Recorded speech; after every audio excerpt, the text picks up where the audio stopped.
Hello and welcome to day 7 of World 2025. Swiss stage almost complete, and we got 2 matches today. The first of which is an elimination match as MKOI, the 2 seed from the LEC, take on the 2 seed from the LCP in Team Secret Wales. It is do or die time. Either you punch your ticket to the 2-2 pool or you are going home, and that 2-2 pool looking pretty tough already. CFO are here somehow 2-0 to 2-2, and FlyQuest are here after they lost to G2 in a 3-game set. And we've already seen one LEC Civil War. We can't see that. Actually, we've seen 2 LEC Civil Wars. We can't see it a third time, unfortunately, as MKOI and G2 obviously faced off in the losers pool the losers pool back on day 2. So sorry, no more European team kills. We are guaranteed. Well, we already have. And also G2 won. I'm dumb anyways. G2 won yesterday. I literally just said that and I completely disregarded it because I kind of didn't expect them to make it. So I'm sad that they did because I think that they probably should have made the knockouts. But we're not going to talk about that, as it is MKOI, who has looked pretty bad, versus TSW, who has looked relatively good. Yeah, we'll go with mostly good. They have struggled. They faced some pretty tough opponents. They got FlyQuest last round in the 1-1 pool. And who did they get in 1-0? The draw in 1-0 was honestly kind of crazy. I remember it not being very good for them, if we're going to be honest. Like, they should not have. I have to go check, but I have to be very careful. We got to navigate. They've played. We'll get that in a minute, as we are, oops, the wrong scene, into the draft. Jeez, I didn't want to do it. They played KT Rolster, the 3-0 team. Okay. So yeah, their draw not great after they drew the Cade Stars in the first round. For MKOI, it has been a loss to KT Rolster. It was a loss to G2, as aforementioned, and then a win against Fnatic in the second and final LEC Civil War of the tournament. So we will have to see if MKOI can go off of that not great series. It was not a good run at all. It's a very bad series, actually, against Fnatic. They didn't look that good, especially compared to the competition that they've already toppled to get to this point, to get the second seed. So both these teams coming in pretty cold, obviously coming in off of losses, as Jojo Pyun going to go to the Orianna, kind of the possibly consensus blind of the entire tournament. Like, it's either that, Wukong, or I think we've seen a couple Scions and Zins B1. But generally, it's been this Orianna. If not the Orianna, the Rise, is Pun going to go to the Scion in game 1. Winning as champion of the tour. Wow. Damn, Scion. So what is the response, or what is the pairing here for Team Secret Wales? They've covered pretty much every single champion you could imagine, and they're going to lock in the Unara for Eddie. And who the hell do you even play around in this air? Like, who do you play around on TSW? You don't have a superstar. Like, Eddie's fine. Hizto is not the better jungler, unfortunately. Yoya actually has looked good despite his team not being good. Pun is playing Scion, who can absolutely carry, honestly, 100%. We've seen it happen. And Dire, my VCS peeps have said Dire is not that great. I'm not saying whether I agree with them or not. I'm just saying that's what the Vietnamese I've heard have said. As it's Trundle in response to the Scion, you just steal all of his health. And it's going to be the Ambessa into the Scion. We've seen that matchup so many times, it's not even really a joke anymore. It's just kind of reality. Reality. Jeez, pronounce your T's. It's kind of just the reality of the situation. We're going to drop the game. Jesus Christ. Blowing out people's ears. Sorry. I've been messing around with my settings a little too much, probably. but I need to figure out what I'm doing here. This is going to be the Alistar locked in for Tonki to match with this Yunara. I like Tonki. You know what? We're going to be high. I mean, I do want to see this team succeed. I just don't know if they can take down MKOI. I really hope they can, obviously, because that would be really good for all of us LCP fans who would want MKOI top. You are here. Know what? Technically, that is correct. They are indeed currently at the 1 and 2. We'll see. I don't think they're making top. There's no chance this team makes top 8. They are not really good. They are not that good. Nico going to be taken away from Alvaro. Alvaro, unironically, like I said, El Yoya was doing rather well. No, Supa and Alvaro have been the 2 best players on this team, and it's not even close right now. And he taken away from Dyer, but gonna talk more about this. Supa has had 2 really good games so far this tournament, and his team has griefed him. One of those 2 games, the other one was their win against. The other ones was their series win against Fnatic, where I think Alvaro was really the best player on the team. He's been obviously the core engaged for them, and he's kind of been their best. He's just been performing the best. TES greater than who? I don't know. They're playing Gen.G today. We'll see how that goes. As Wukong, Poppy, the last 2 bans. I want to see El Yoya do so. Like, he's been during the Fnatic series, like games 1 and 3, he was there. He was Jarvan, he's on a 3-game win streak, but El Yoya's been like, yeah, he's kind of been okay. He's had some game, like game 1 of the tournament was pretty good until it wasn't good against KT anymore. Game 2 was awful, and then they played against Fnatic. Like, he had a good game 1 and a game 3. But again, I think it was really on the back of Alvaro getting busy on the map rather than El Yoya alone early. And he's not going to be able to do it. He's playing Trundle. That's just going to be Alvaro on his Braum here. Let me make sure that it did go to 3 games, right? Yeah, Fnatic Koi went to 3 games. I just wanted to make sure I'm not insane and remembering how awful that was for me because I didn't want to watch Fnatic for 3 goddamn games. And it's going to be the Corki for Supa here. I don't love the Yunara Corki matchup, but they're going to go for it here. And we've seen some pretty interesting mid hovers. Yeah, we saw the Lissandra. We just saw the Irelia, which we have not seen mid in forever, but it should just be Galio. Yeah. No surprise here. Just no shocks there. Most played of the summer. Jeez, Dyer. That's kind of crazy. This is a very low damage comp, though. Dyer has wave clear, but that's about it. This is all on Eddie, who has not looked great this tournament.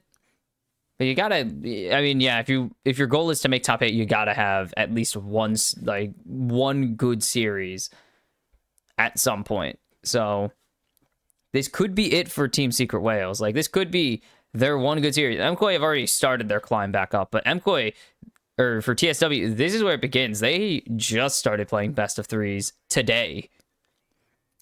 So we'll see how this goes, because this draft is all Eddie. All Eddie, all day. They have Scion Galio, which is not a great damage core. Jarvan has damage, and Alistar is support. So you're not getting any damage out of him. Meanwhile, on the side of MKOI, you have the Mbessa, actually the Trundle does damage. No, the Trundle, the Ori, the Corki. There's just so much more of a damage, actual damage, not even a damage profile, because damage profile implies like 80 AP split, true damage occasionally. No, damage profile means nothing when you have 4 damage dealers and pretty good frontline as well. Like, Team Secret Whales are all frontline and a hyper carry. They are really banking on Eddie popping off here. And I mean, there's 2 issues that I have with that, but first, we're right into the game, of course. As Pun going to trade. Is he going to pop the shield? No, he's just going to use it to win the trade. Like, first issue, Eddie, not the best hyper carry, I would say. I think they've relied more on their team play rather than any single player being a superhero. in their games. They don't have a Caps play, like they don't have Caps-esque players where, I mean, you saw yesterday, Caps absolutely flipped a game flipped game 3 by himself, basically, at the end. They don't really have that. They do have moments, of course, yes, where players step up big time. You don't get to second in your region without some big plays, but they don't got, yeah, look at, like, pretty young team. Like, it's crazy how young this team is and how they've toppled, like, the oldest team in their region in PSG Talon, and they've toppled GAM in a surprise. I guess Team Wales toppled GAM, and they toppled MVKE, who was supposed to be better than them. Like, it's crazy that this team just is as good as they've been regionally. As they're jumping in onto Eddie here, and just there's a nice stun coming through onto him. And yeah, Braum just kind of makes any matchup unplayable. He's just so good. It doesn't matter what ADC you're playing. For the most part, there are some ADC. Obviously, like, Ziggs is like the terrible pairing, but it's just so strong. And now Taki is an actual champion, so that's great for him. Like, that's good for him to actually play the game. We're looking at the rest of this. Mbessa losing out on the push. That is such, like, that is just the way of life. Sion should be pretty safe to trade. And yeah, this is just kind of hard to play early. You just need so much ability haste and what do you call it, auto weaving, that you can't really trade super efficiently yet. Let's go MKOI. No. Team solo win. Holy cow, is it 2016 where everyone's talking about TSM? No. Team solo win. Close enough. Whatever. I've never put that together, honestly. I've never thought about that, and I'm kind of sad I'm not the first. Actually, I'm not sad I'm not the first. I'm not surprised I'm not the first. That's more accurate. MKOI do have the push in the bot lane, so they will just get control of this bot river as Dyer gets the flash out of Jojo. And Histo is just walking into the lane as Elyoya comes up.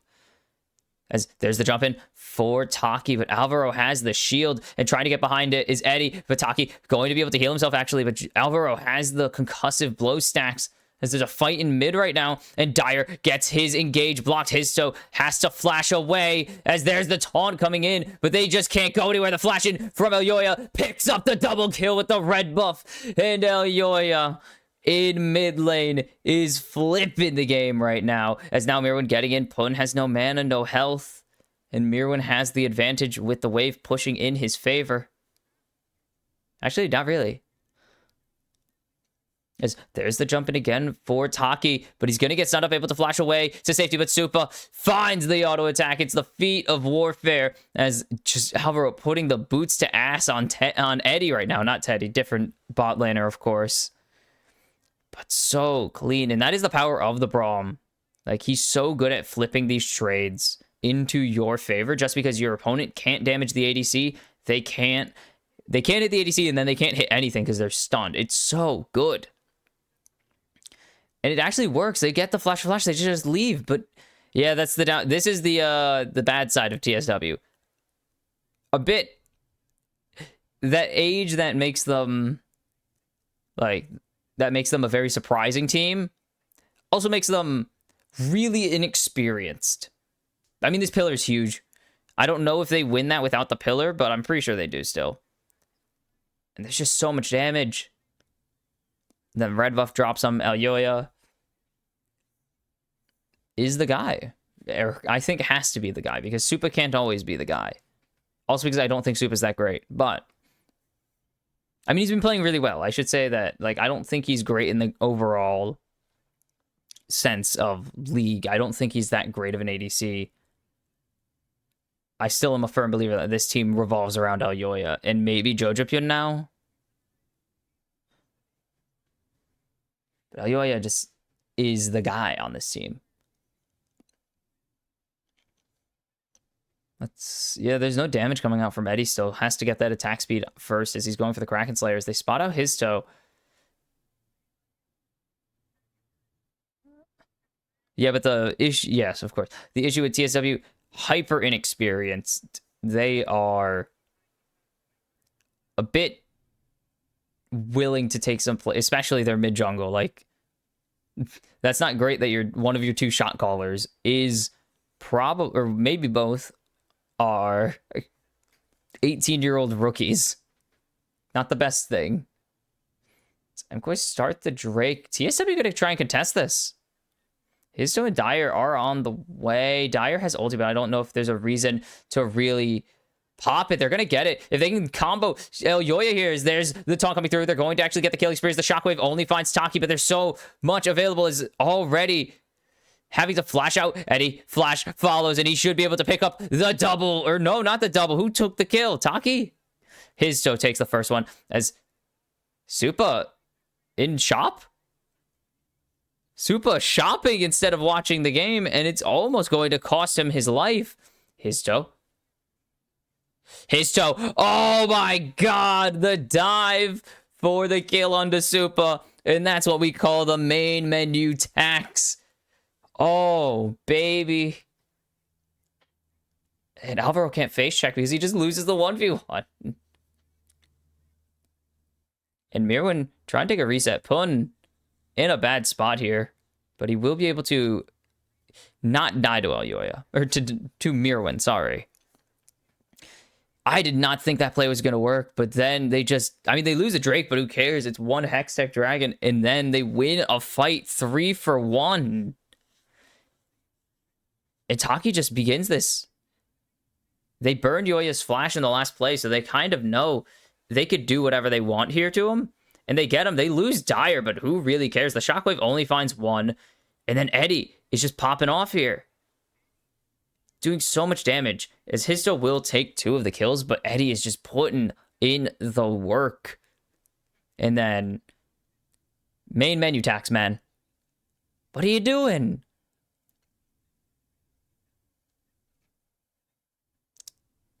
It's Supa. Main menu tax. But that is like the ultimate upside of having young players. They just have no regard for their lives. Generally. Some players do. 2 Groves over to TSW in the meantime. But yeah, you could see the willingness to always fight. The Vietnamese, the Vietnam is strong in them. It would not be a Vietnamese team if they weren't willing to constantly be fighting. There's the engage. Supa has no flash quite yet, as there's the Transcendence coming through. The Cataclysm will secure the kill as Alvaro is trapped in the box, and it's going to be Eddie with the second kill. Histo with a third. And MKOI have once again blown an early lead. It's a little faster than last time, but this early lead is deleted as TSW are 500 gold ahead. It's not a lot, but it's the principle. It's the principle of it all.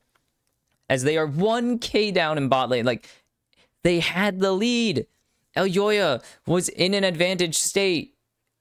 Itaki, just so good. I didn't talk about Taki at the start of the, I mean, literally during the draft when I was talking about all the players on TSW, like I was like, Pun's not going to carry, Eddie not the greatest carry, Dyer can't carry from this position, and Dyer's not the best carry either. I love that I just went, I like Taki and didn't say a single thing about him, but that's like, I just like Taki. He's a good player. As, whoa, good combo coming in from Dyer. Doesn't matter, he's playing Galio. As Taki doesn't get the X Flash. Went for it though. Eddie over Supa, I agree. I think Eddie is the better player.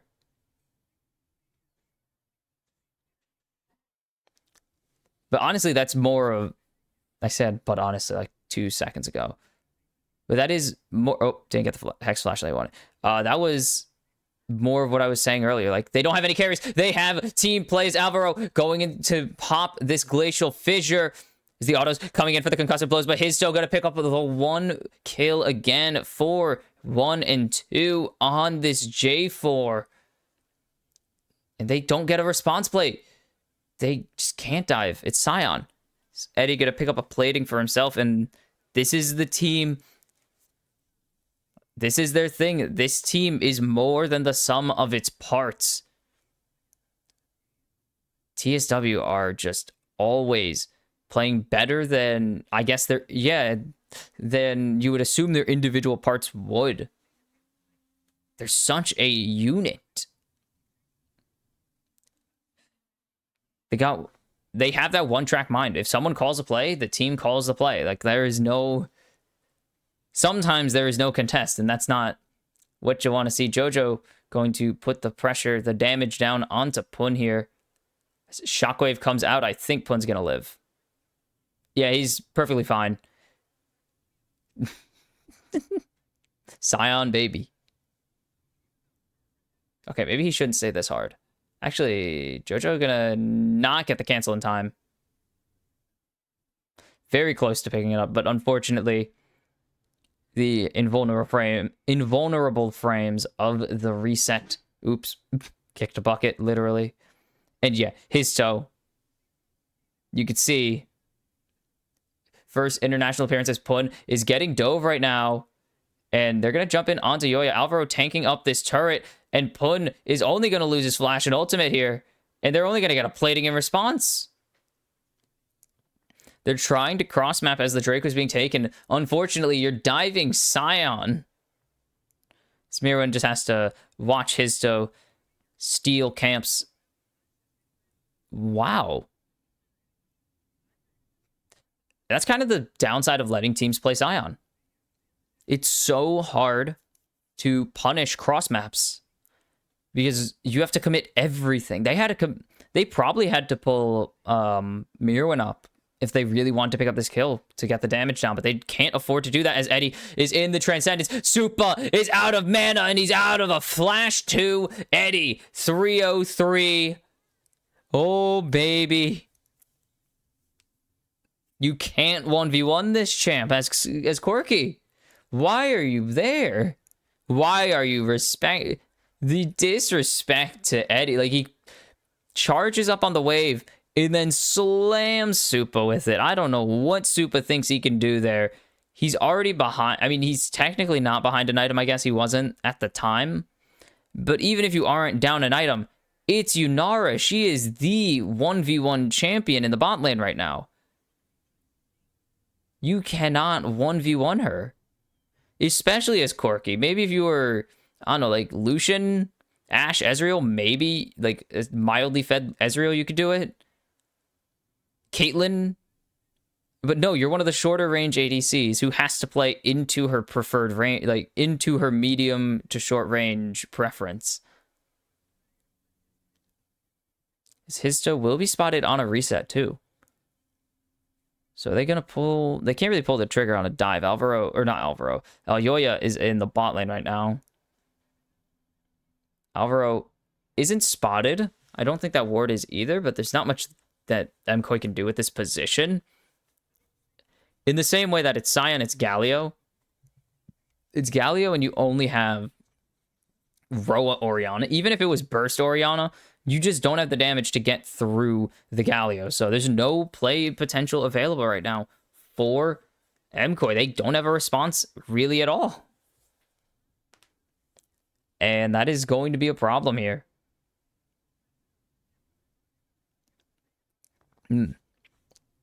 It's 2,000 gold in the lead now. He picked up that solo kill in mid, of course. And he's on PD. He's on PD. That sounds worse.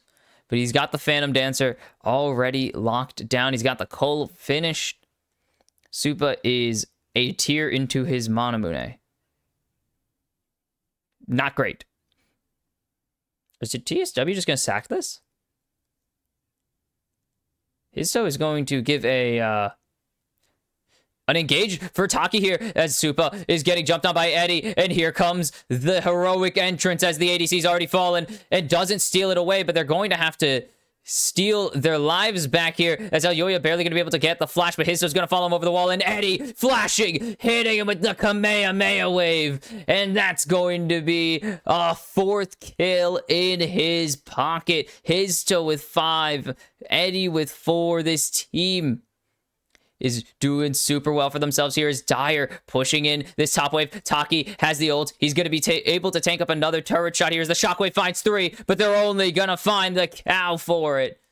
And MKOI's response is muted and weak. Mirwin's going to try and make a play. They know he's coming. They're going to lose the first turret. This is disaster for MKOI. 3K in the hole after they had an early advantage of about 1,000. They got the first 3 kills of the game instantly. They are down 6 kills as Taki, perfect engage on the ward, just instantly pulls the trigger, knows Supa can't do a damn thing about it, as they're going to try and get Pun down, but that is not the pillar that you were looking for. They get the Herald here, but they don't even pick it up. They can't even pick it up. Aoya just pushed out a little too early, and TSO, they're losing it. And this merger has been beautiful for TSW. I mean, everything's coming up TSW right now. Like, everything has come up with this team. And it's pretty awesome. I want to check something. There we go. Dyer picks up the bot turret. I just want to check last year's Team Wales. The one that went to Worlds. Dude, this team is gigantic. I forgot how crazy that team was. What the hell happened here? Or no, they didn't go to Worlds last year. They went to Worlds in 2023. But Pun going to get shockwoven as he's still alive. They do get his flash and teleport out of Dire. He's still fine.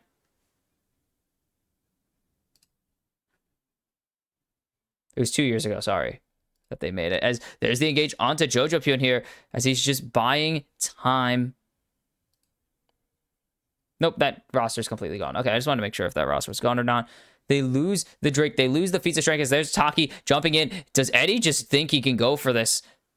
I mean, yes, the answer is he absolutely thinks he can go for it, but he knows better than to go for it, unfortunately. As cool as it would be that Eddie just goes and wipes out Yoya and company off the face of the earth, he does actually have to respect the fact that Alvaro and Supa were, or not Alvaro and Supa, Alvaro and Jojo were somewhere in the vicinity, so just can't wipe the floor with them quite yet. As we look at the CS, I mean, Mirwin has a lead. Jojo's a pretty big lead, but it just doesn't matter right now. I mean, Jojo's does. They do have the lead because of it, but it really doesn't matter because Histo not only has, like, Histo and Eddie don't only have CS advantages, they both have 5 kills and 5 assists each for a ton of gold. Like, they are so fed right now. It is unbelievable. They're at 2 items before anyone else. Oh, feats of strength. I was like, I had to make sure Medic wasn't having a stroke, and I was like, he doesn't have the armored assaults or something. I don't even know what they're called. Upgraded armor boots. Horizon Focus is finished. Like, yeah, Jojo is kind of the win con here. Supa is massively behind. But Jojo is going to have to be the savior. As just going forwards, Histo does not care. They have so much advantage. As Supa caught out Eddie, not going to go for it. The turret is right there. And the rest of MKOI could collapse. Taki's resetting on Vision. Do they want to cancel it? They're going to go for it. And it's just going to be the engage. As there's the cow ulti coming out. And here comes the heroic entrance. This teleport from Mirren as he immediately has to flash away. Pun is here. And he's driving into Alvaro. Alvaro trying to stall for as long as he can. They're going to stun up. 3-man shockwave. Is it enough? No. Eddie able to flash away. Dyer walking away. Taki will fall to Jojo Pyun. It is 2-4-0 right now. And MKOI will win this fight. He's still continuing to run to the tower. They do have the tier 1. So MKOI do have to be careful about over chasing. But such a big ulti there. I mean, Alvaro saves his top laner potentially. I don't know if Mirwin would have fallen. And then Jojo Pyun, I said he was going to have to be the savior, and he just was that. A gigantic ultimate to pull 4. Nope. Okay, he just had a guess, so he didn't know if Eddie was actually in there. I don't know if he wanted to blind into the bush just in case, but I feel like it wouldn't have hurt to do it.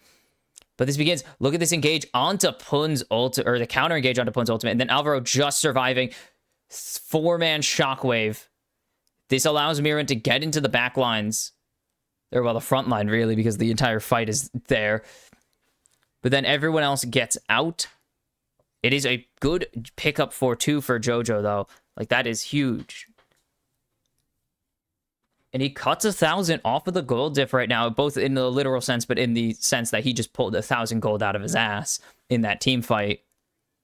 And he's going to be going towards probably the Void. I think that's only built into Void Staff. So, yeah, we're going to just say it's a Void Staff. Because what does... Yeah, no, it doesn't even build close out of that. I think it's like Wand or Rod and Fiendish?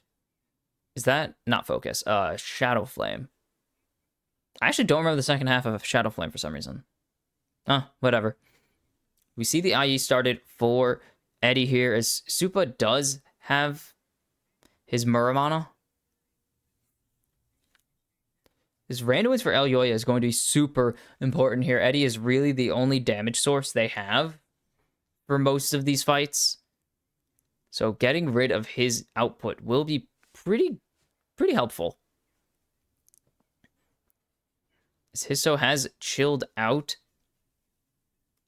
for the most part. Like, CS lead gone.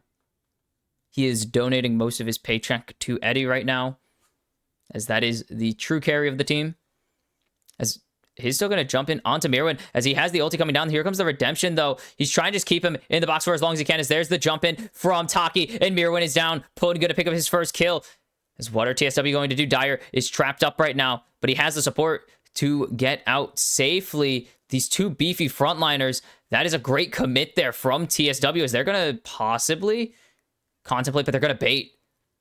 They're going to bait. There's the jump in onto Jojo, but no one's around. Taki, solo able to get out with his life, is going to have to cleanse just in case of emergency. The Atacon has started as they try to kill him with it. Pun is going to fall. Eddie, incredibly pulled by Jojo Pyun, as Jojo going to find one here. El Yoya, very tanky right now, but he's going to fall to Dyer, as it's not enough. And TSW, Taki, how is Taki alive? As no... His toe hauling ass. He knows Supa's low, but he's going to have to give up as he's at the turret. As Pun was putting in the damage, and Dyer picking up 2 kills there. So shockingly good engage from re-engage from Taki. They don't see him. They don't see him until here, and he sees El Yoya and he goes in, and then oh my goodness, he doesn't even take damage after that point. But it's so close. Pun being the front line, and I thought maybe MKOI found it. This great shockwave, but an incredible heroic entrance in response. And then El Yoya just way too low. Or in the middle of everyone, I should say. And Pun actually pushed the entire team back with his zombie form alone. And now TSW on Soul Point. They have played this game so well. And you can see the damage chart. Yeah. Yeah. Sorry, bad jokes. But so much damage coming out from the 3 damage carries. I mean, Mirwin was dead before the fight even started, but for 3 of those members, especially from Jojo Pyun, but they just didn't find any of the bodies. A lot of that damage was into Dyer, Pun, and Taki, the 3 tankiest members of TSW, as the Atacon has been started. The teleport coming in from Pun. They know this is going on. They see the health bar at 8k as Histo is spotted. Can they find the steal here? Eddie, not quite here yet. The heal going to come through onto MKOI, as now it's TSW starting this one up as they've blocked it. The shockwave is nice with the glacial fissure, but the Atacon already has gone over to TSW. Nice engage. 3 in the box, and it's going to be 2 with the heroic entrance to follow it up, as that's already the first to go into the back lines with the public execution. But Mirwin is just executing himself potentially, but he's not going to die. Jojo has found his first but it's all he will get. A 1-for-1 trade of the supports, no less, in exchange for the Atakan for TSW.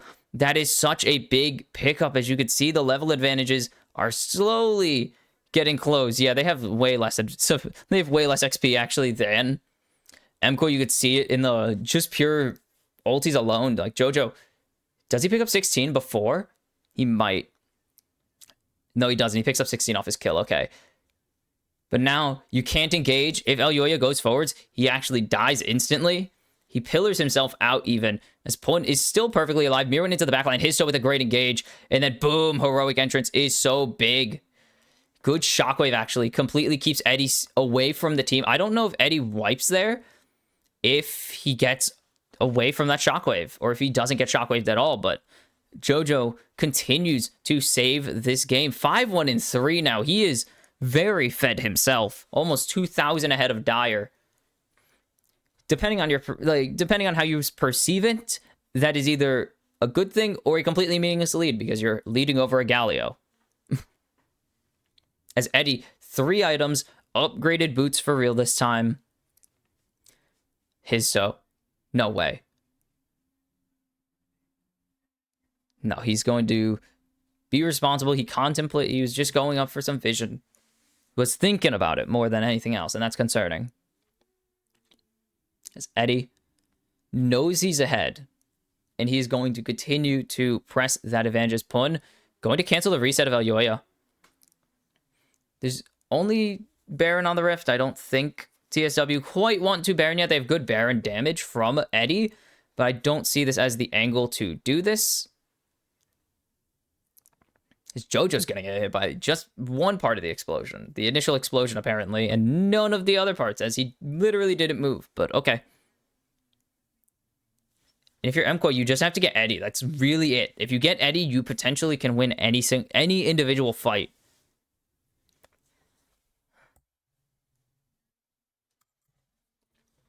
Ooh, it's Cloud Soul, though. You don't like that because Eddie is a fiend, and Pun. Eddie and Pun are fiends after they ult. They will be demons if they have that.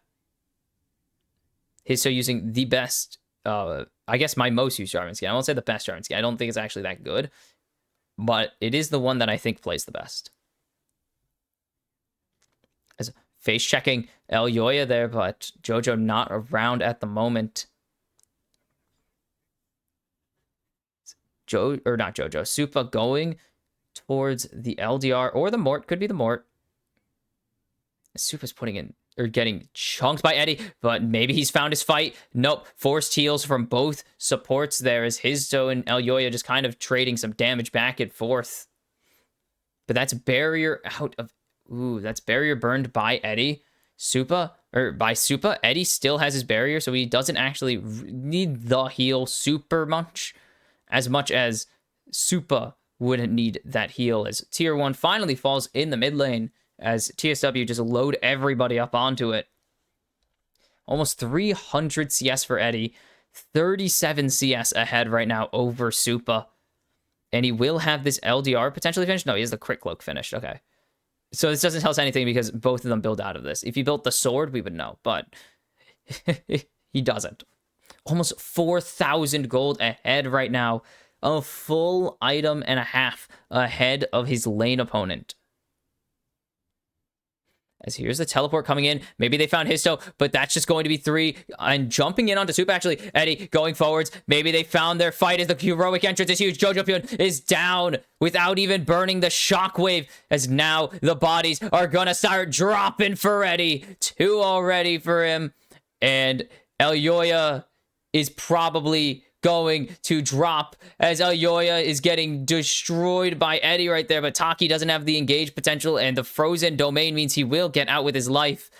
He will not be able to even try to steal the soul, though, as it is Cloud Soul for Team Secret Whales, and they're calling for Baron. They're saying, what are you going to do? Stop us?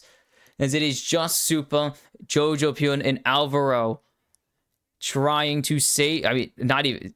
Yeah, Elyoya, Supa, and Alvaro have to try and save this game, and they can't get the Baron at all. It's not the fastest Baron. That doesn't mean anything, though, as there's no fight back from MKOI. 4,000 in the hole, making 6,000 in the hole. Eddie 7-0-8 now. He has the LDR, and he's going to have his final crit item soon enough, as they just can't do anything. Supa's already half health thanks to his toe. Incredible engage here from Taki and Dyer. They've already chased off so many members. Eddie going to pick up a second kill as well, continuing to feed this Yunara, and nice TSW, thanks. Taki is so good right now. Team Secret win. Like, Taki is playing so well. The ultimate enabler. Eddie just gets to be a superstar. This is the upside of this comp. If you get ahead, you just have unlimited power. Who is going to be able to reach your ADC? You see how hard that MKOI have been trying to get Eddie in these fights. They've solo shockwaved him. They've sent Alyoya and Alvaro both onto him. They've sent Mirwin to try and just dive him, even if he dies for the cause and gets nobody else besides Eddie. And he still hasn't found anyone. They still haven't found him. It's so hard to get this guy down. He is the ultimate protection. He has unlimited peel. You have to tear through a Scion and Galio and Alistar first to get to him, and then you need to fight him. Eddie has so much damage. You can't fight him, and it's going to just be tier 2s all over the place for TSW. And they're looking at their first base turret here. Can they keep the pressure on? They won't be able to actually hit it themselves, but they have this cannon that is putting in quite a bit of work. It's no longer the 8 turret shots to kill anymore. I don't think we're ever going back to that era. That was a awful experience for all parties involved.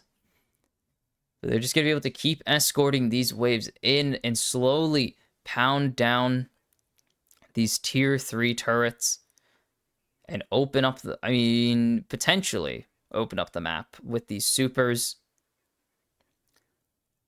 They want it all. Taki is just going to survive for so long, as there's the engage. Alyoya going to only hit 2, as there's the drive from Pun, as they found Jojo Pun with a heroic entrance, but he's able to flash out. Alvaro is going to fall, as Eddie goes legendary. 808, and he's pounding on these inhibs, and now he's pounding on the Nexus turrets, as Supa takes so much from the big laser, from the mini Lux ulti, as Mirren trying to be a nuisance, as Jojo falls. And now the public execution only connects onto Pun. That's not really who you want to hit. Dyer is low. He's on a rampage, as they will shut down his toe. And they will hold their base for a little bit longer, as the reset's coming in now for TSW. They have the teleport back in. Eddie taking so much damage, able to flash away. Still Pun tanking up this turret, as Dyer needs to be here, as they're trying to stop Eddie from ending this game, but he's going to find the turret. The taunt finds no one. Can they hit the Nexus? It's difficult. They're trying to take a member down first so that they have the insurance, as Eddie picks up number 9. Can he get the record? But he doesn't care about the kills lead. Dyer going to take one more. Kills lead be damned. It doesn't matter. Team Secret Wales take down MKOI in game 1 in a curb stomp of a game, as Eddie goes nuclear. 10 kills, 0 deaths, 10 assists, and the Whales of Secrecy, 1 win away from joining their regional brethren in CFO in the 2-2 pool, in the final day pool. MKOI had the 1 advantage, and they've not found it since, and TSW wiped the floor with them. Taki is a machine of a support. He finds so many great engages. He survives all the time. How does he get away with it? And know what I said? Eddie has not been much of a factor this tour, or for TSW. They play as a unit, and that is true. But Eddie with the team on his back there, because he had to be the sole carry. They put all their eggs into the Yunara basket, into Eddie being a hyper carry. And it starts with incredible team plays, but the amount of pressure Eddie was eventually putting on to MKOI. You saw how many resources they were trying to spend just to get him down, and they couldn't do it. And that's kind of just how it ends. That is the story of the game. MKOI create a monster in Eddie super early. They then have to spend the rest of the game trying just to stop that monster, while the rest of TSW are putting in the work. Pun and Dyer zoning like machines. Taki finding incredible engages for his toe and Dyer to follow up on. It's just so hard to get onto Eddie. He is such a great, like, this is RNG 2015, like 2013 RNG to the max. Protect the AD carry, get him as fed as possible, give him all the CS, all the kills. We're going to play around. We're going to draft 2 tanks and an engage, and we're going to draft an enchanter. We're going to make sure that you can get your ADC super fed to win this game. And it was 4 tanks, actually. It was 3 tanks with a Jarvan, so they just went just so much. Oh, it was only 9? Damn it, I thought he got the 10th, but they actually took the Trundle kill. But besides that, just MKOI, just they can't out team fight Team Secret Whales. There's no team fight angle for them. Supa falls behind early, and it's all on the, like, Supa falls behind early. Elyoya immediately gets neutralized because Eddie is so fed and he can't catch him. And he has so many teammates to keep him alive. And then it's all on Jojo, but there's no follow-up to Jojo's damage. He's hitting all these ultimates, but who's going to follow up on it? Mirwin kind of can't. He doesn't really have any damage. As holy cow, 1,200 damage per minute. 41% of the team's damage comes from Eddie that game. That is insanity. You got to come back in game 2 saying, okay, we can't give the better ADC in this matchup this many resources. Just, you can't. And they're probably going to say we can't give Eddie a hyper carry like to the extent of Yunara, and we can't let TSW just win every fight. Like, they really did just give Eddie all the lead he wanted, and then eventually they just didn't have the damage to tear through it. There's so much insulation to keep the ADC alive that what are MKOI supposed to do besides hit a miracle ulti with Jojo? Like, Jojo was finding the ultis, but no follow-up. No one was able to follow up on it with damage. Supa was absolutely useless that game. He couldn't even kill Taki before he ulted. And he's been hitting him with missiles, and he has teammates hitting him too. He couldn't, like, Mirwin was giga useless after he got put behind. And I don't know what you're supposed to do about that. Elyoya is Elyoya was good early, but then nothing else. Champion kills per minute. Jeez, they went hard in the paint there. Almost 1 kill per minute combined. Crazy. And I mean, Alvaro actually did decently. He had some good plays. He saves Mirwin's life, of course, in the, was it a Herald fight? Kind of. Random fight in top lane, actually. That's incorrect. It was a random fight in the top river. He kind of can't really do anything.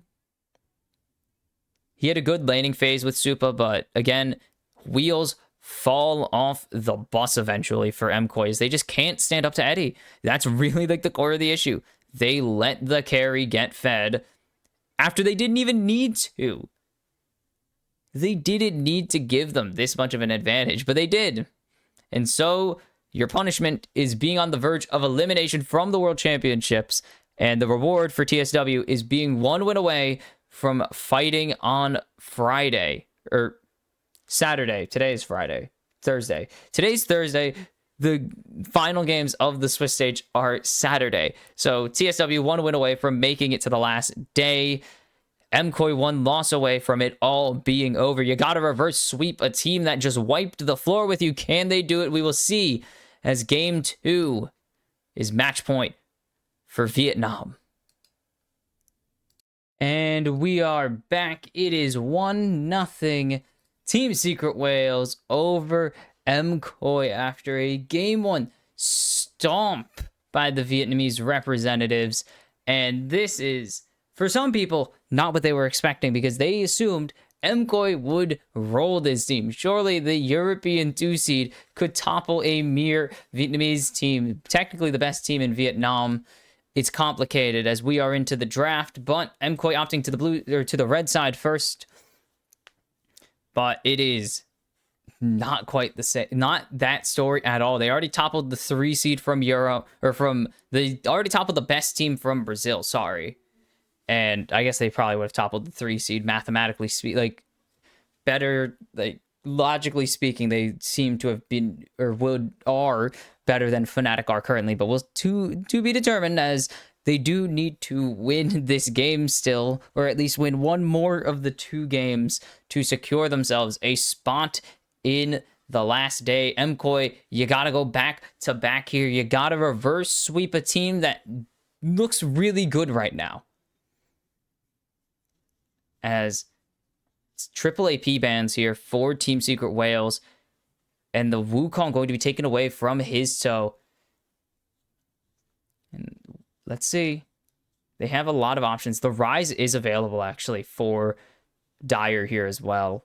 And that is going to be the first pick. Rise has been, besides Orianna, the most important pick of the entire tournament. He's just so valuable, as it's going to be an instant Cassiopeia slam in response. And Elyoya going to be on the Kiana. It's been when was the last time?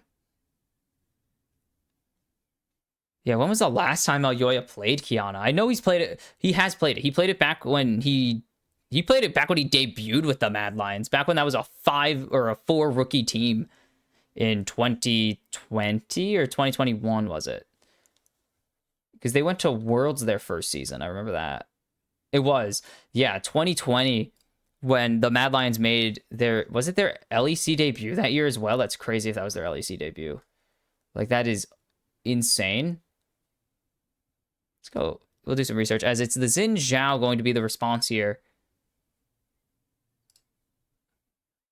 Yes, Splice rebranded to the Mad Lions in that, or Splice was not bought, but they basically became the Mad Lions. So when Mad Lions made their debut, as it's Taki on the Nico, that is dangerous. But they made their debut, and they actually had this young rookie named Elyoya in the jungle, along with 3 other guys like Humanoid and some other dudes in the top. I don't remember who that team was anymore, man. It's been so long. But he was a Kiana player. He played Kiana when that was 2020. He played Kiana. Like, he was known for his Kiana, as Alvaro going to be on the Rakan. I like that for him. It's a very strong pick for I think still, best player at this tournament.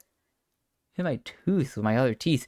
For MKOI has been the best player at the tournament, but I think is their second best player on the team overall still. And getting Rakan actually does open up pressure. You have the Xayah pressure, of course, but you pretty much have any ADC you can ask for. You can do whatever you want. Kaisa going to be taken away from Eddie here. And that is kind of the upside. Both of these supports actually getting really good picks. But the upside for this Rakan is that he is your engage, obviously, and Alvaro needs to find these angles. Xayah going to be banned away. No surprise there with the Rakan already locked in. It puts a lot of pressure, actually. A lot of protection, which MKOI did have. They had protection for their ADC last game. Just Supa was absolutely piss useless. Sivir, the next ban away from Eddie. Is it going to be quad ADC bans here? Are we going to see a single top lane ban? Are we going to give more than a passing wave of the hand to top lane? We will get the Cassante taken away from Mirwin. And it's going to be Supa on his Ezreal. That is the champion you think of when you hear Supa is Ezreal. It's probably his career most played, honestly. Like, I only can visualize this guy playing this champion. Is this a miss? I don't think it's, yeah, I was gonna say this is probably just Kate angle. Should just be a Kate angle. They have the Nico already secured. And it will be Taki blinding his top laner, or blinding Pun's top lane. What is it gonna be? They have Ornn, yeah, Renekton. Blind Renekton. Dread it, run from it. Blind Renekton arrives all the same. I'm still not a fan of Blind Renek. They did get rid of the Cassante at least, and there's no Mbessa actually to match it. Actually, no, he beats Mbessa anyways. What am I saying? Doesn't matter. He beats Mbessa. I'm stupid. Make EU great again. Not gonna happen. Mega. That's tough. That's tough, actually. That's... What are we gonna see from Mirwin here? I don't know. It has to be a tank. It's probably just gonna have to be the Ornn. Yeah, it's just gonna have to be Ornn. They need a tank here, they said. So it's going to be the Forge God for Mirwin. No surprise there. That was a forced move, pretty much. There's an entirely forced move. No, that's a late swap. There's no way that's going to stick. Unfortunate. It would be really cool if it was, but no, it's not going to. Surely. Okay. Someone was just doing their runes. I just wanted to make sure, because while Ryze is a top laner, I don't think you want Renekton into Cassio. Ever. Are they just going to lane swap here? I think TSW are going to... I mean, TSW aren't going to opt into it, and that's crazy. The condom sponsor fan goes crazy. What the hell are they doing? No. Oh. Stop it. That's crazy. That's insane. Unheard of. I want to see who's going to... If either side are going to opt into the lane swap, because I don't think either team wants to. I can't see a reason.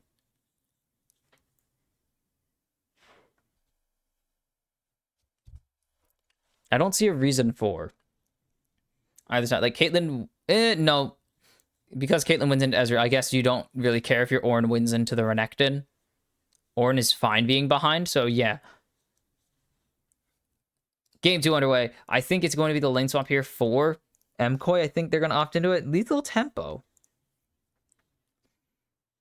I personally don't really build... I mean, no... Yeah, no, I don't build... build Lethal on. I don't build Lethal on Ezreal. I could definitely see the reason you do.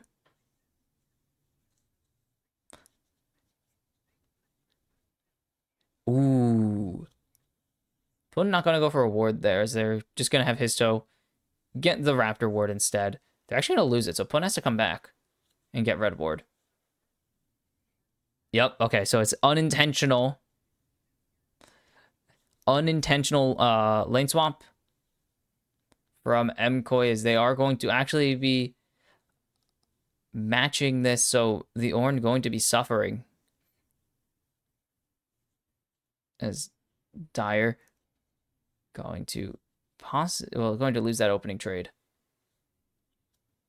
As Eddie drifting around there as a minion.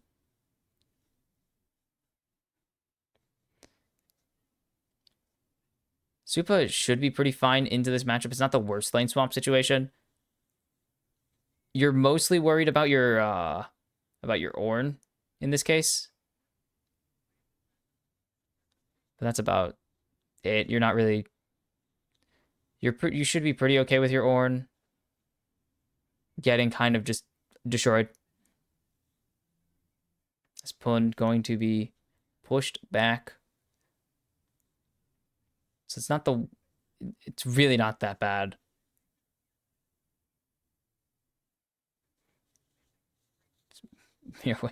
Still stuck on that 0 XP, as Alvaro going to go down to 300 HP here. TSW are very happy that they got their early lane swap bait in. It's free farm. Should be able to chunk pretty easily here, as Mirwin doesn't really have an angle to threaten anything. It's so much damage coming down on this poke. This is a huge poke lane, obviously. Lux, Caitlyn, and Kate, Nico especially as well. Pretty good at chunking anyone down. Mirwin gonna get pushed back again, down to 200 HP as Alvaro going for a flank. Dyer's just gonna have to flash this if he doesn't read it in time. And he will flash it in time. That's a big advantage now in this mid lane. Please head to game 3. Do not head to game 3. I don't want any stress. TSW, win this goddamn game. Please stop underestimating LCP. Yep, I agree. We are the better region, I believe. I personally believe we are a better region right now. Because they could get a dive here. Pretty easy dive. Mirwin does have to burn all of his potions. As Dyer has no flash, and they're going to find first blood for Elyoya. So there's the jump in, the headshots connecting, and his toe going to pick up the second one. And great tank job there from the Nico. And that is the power of Nico. Additionally, besides poke, you also have that. Eddie going to get a solo plate for himself there as well. And MKOI get answered pretty quickly. The gold is dead even-ish. It's pretty much dead even. Still in favor of Team Secret Wales, as I think that's pretty much exactly what you want.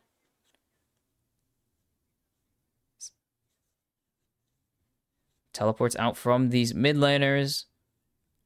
As it's early tier for both of them, obviously. They both want to go for this Roa into Seraph's build, which is kind of funny to actually look at, that we have double Seraph's Roa. Jojo going to actually win that trade. And across the rift, it's going to be Eddie starting with the Collector. Ooh. His toes a level down, though. He's going to spot it, and he's just going to turn onto Jojo here if he can.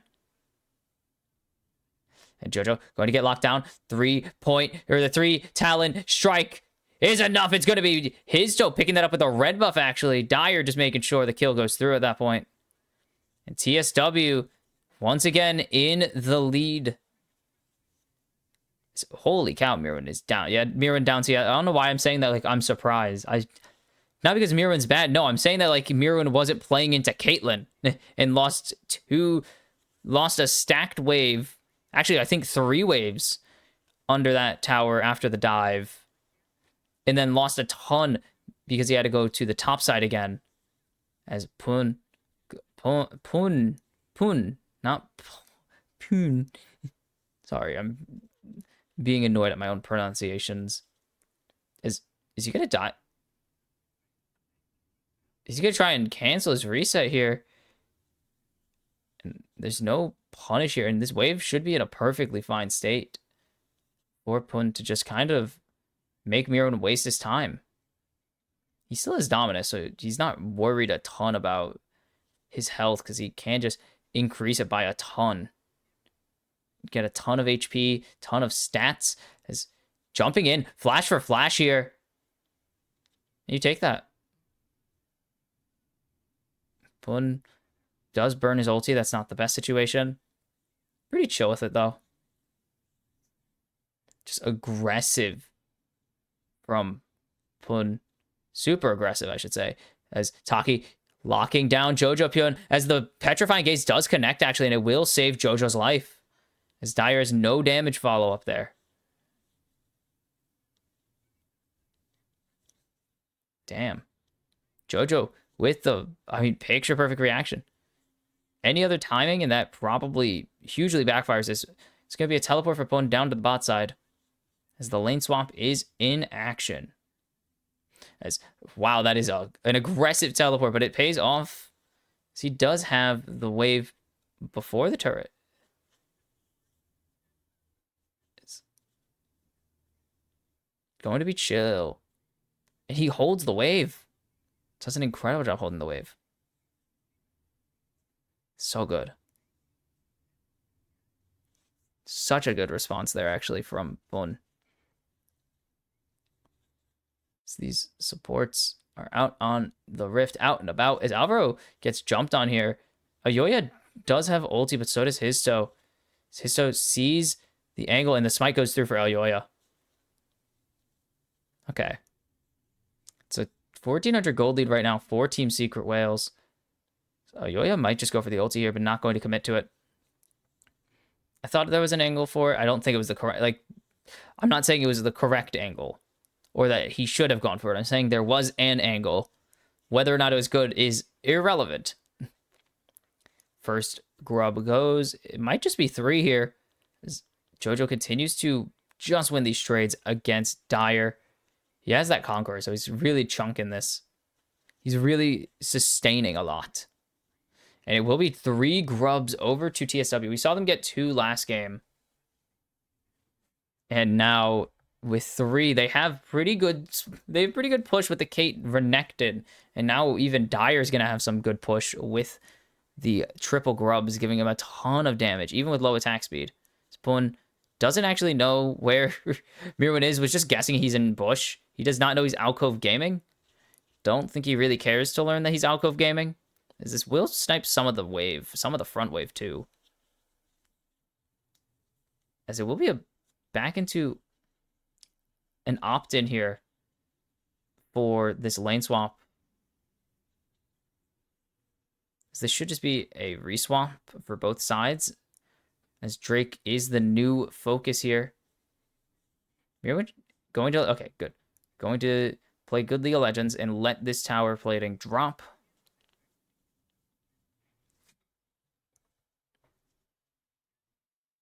And Collector finished pretty early.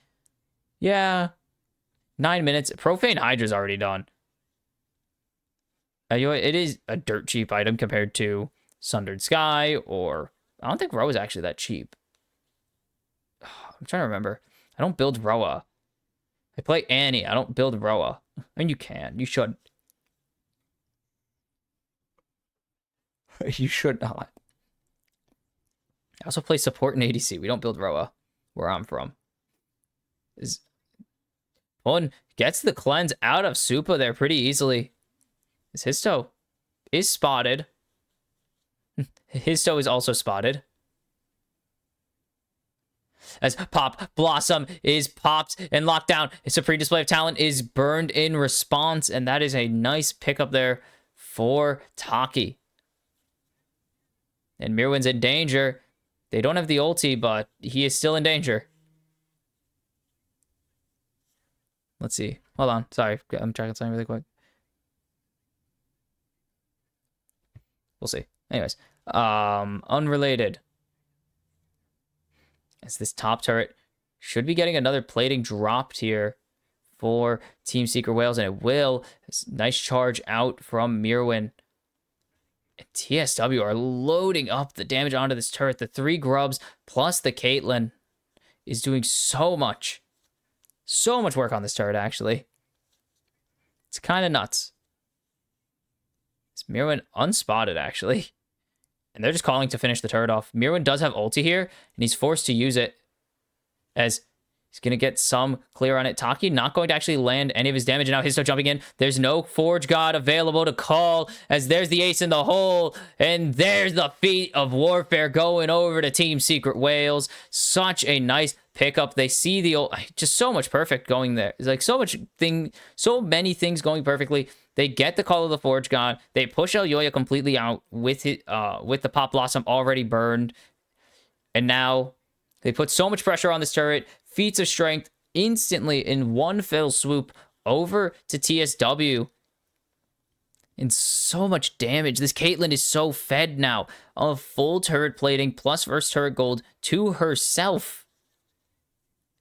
Just such a dangerous game, as Pun has the Dominus. So he's actually, or does not have the Dominus. So he's not as tanky as I think TSW would like him to be in this situation, where he's playing from this disadvantaged position in lane, not from gold. He is ahead.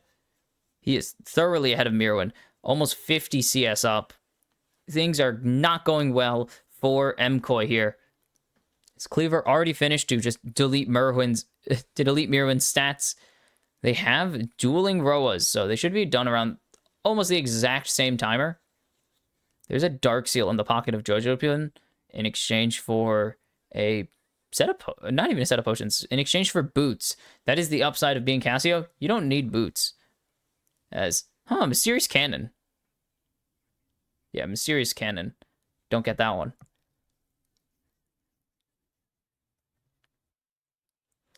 Desynchronized cannon waves. New bug riot? Super gonna get hit with the ace in the hole.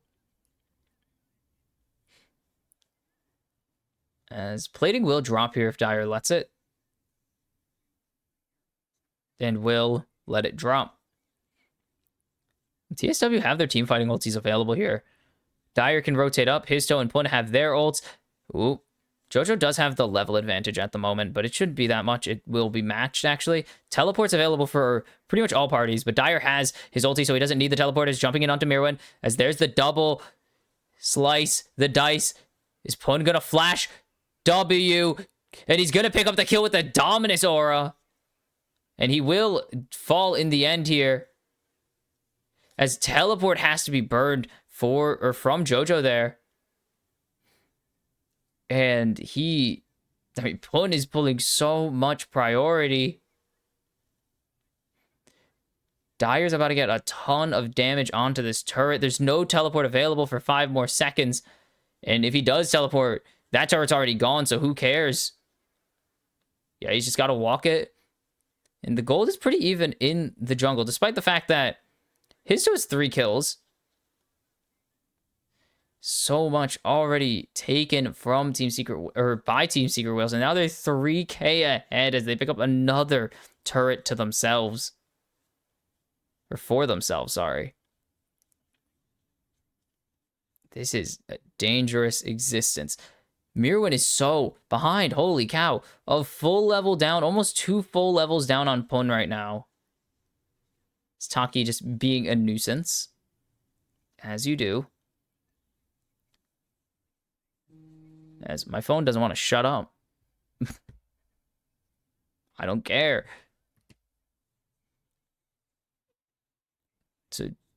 Okay, no. Sorry. MKOI do have the Herald control so far. Can they maintain it, though? Taki gonna throw down some damage. Eddie putting some damage onto Mirwin.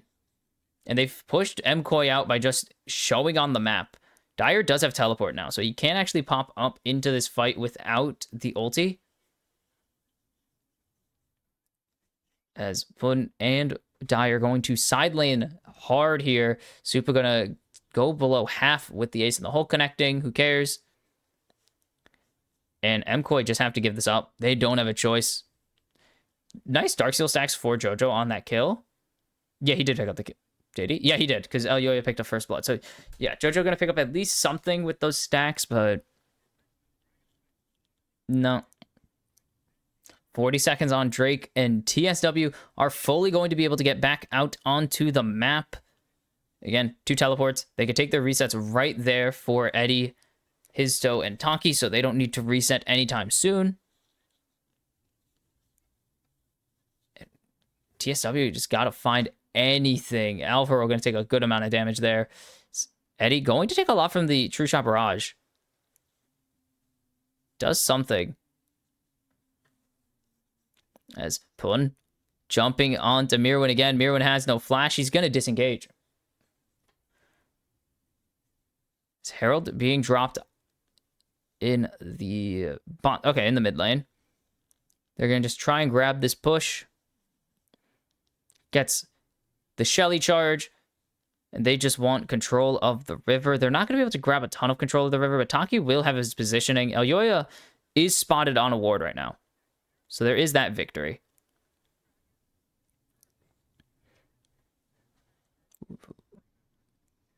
Dire has fully pushed out this wave. That will be a turret crash, most likely. If not, it's going to be stuck there. As Supa is going to be able to get over the wall. It does not bork the jump out, but Dire is back, baby. He's here, and MKOI are slowly being flushed out of this river, but they're not going to give it. They're going to keep this rolling along as they want to try and win this fight. Is it's a reset coming out from Jojo Pyun. And Supa is in Elyoya. Okay, they're going to actually not go for the Drake yet.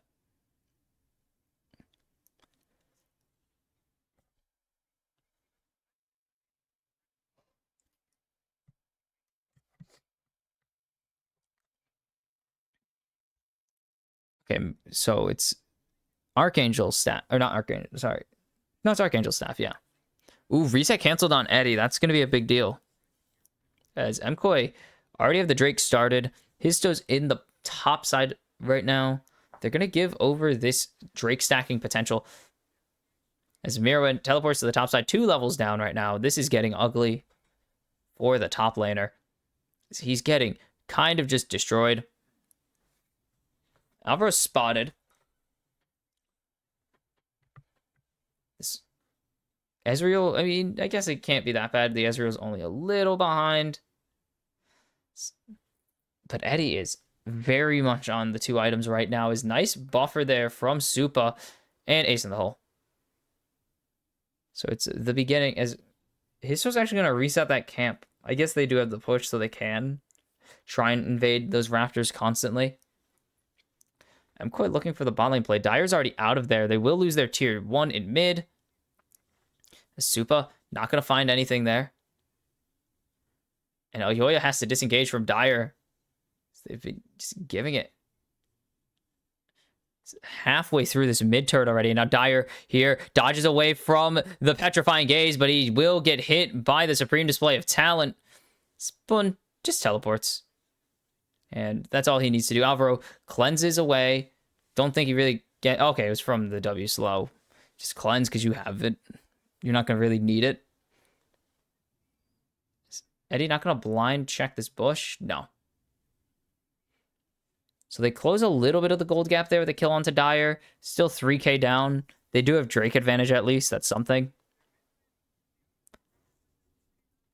Everything else kind of just not going well. You have mid lane advantage at least. You've matched Dire. You've matched Eddie's lead so far with Jojo Pyun. That is the advantage you have. As it is 7 stacks, so we're coming up on this bonus. I mean, Dire level 11, about to be level 12. Jojo about to be level 14. This is getting ugly for Jojo Pyun. Or for Dire, sorry. This is a really good position, actually, for Jojo. So he does have that carry potential, again, on this Cassiopeia. Now 4 stacks as well on the Dark Seal. Slowly but surely getting up there. His objectives, I mean, Atacon's up, who cares? There's nothing quite yet. Is Alyoya going to take even more from the Ace in the Hole? They're going to delay his reset a little bit more. As Dire is starting up this Atacon, and I doubt that the rest of... Oh, hi, Taki. The rest of TSW want to go for this yet. Is Taki getting chunked here, and he's not going to fall. Does burn his heal. Call of the Forge God, not going to connect. His toe uses his ulti to block the damage. And MKOI have pushed back here pretty well. And they can't really call for the Atacon yet. As Pun clears out that entire top wave, and Supa can't really do anything. Doesn't really do anything. So we're almost 2,000 ahead in the top lane right now. In exchange for 100 or 1 grand and some change in mid bot lane for opposite sides. They're pretty even as well. Still Alyoya with that good farm advantage to keep his toe behind in level and pretty much close to dead even in gold. Pun going to be even further on, is going to start building up the unkillableness with the Sterax being started. So Alyoya is invisible and no longer invisible. Has the Umbral Glaive to ruin this vision game for TSW. Minute on Dragon right now. Dire continues to push in the bot lane. Pun going to cancel Mirwin's reset. So is Dire... No, Dire's just saying... Oh, they're calling for Dire to keep pushing here. As Histo jumping in here. As there's a supreme display of talent going in. Nice 2-man quickness.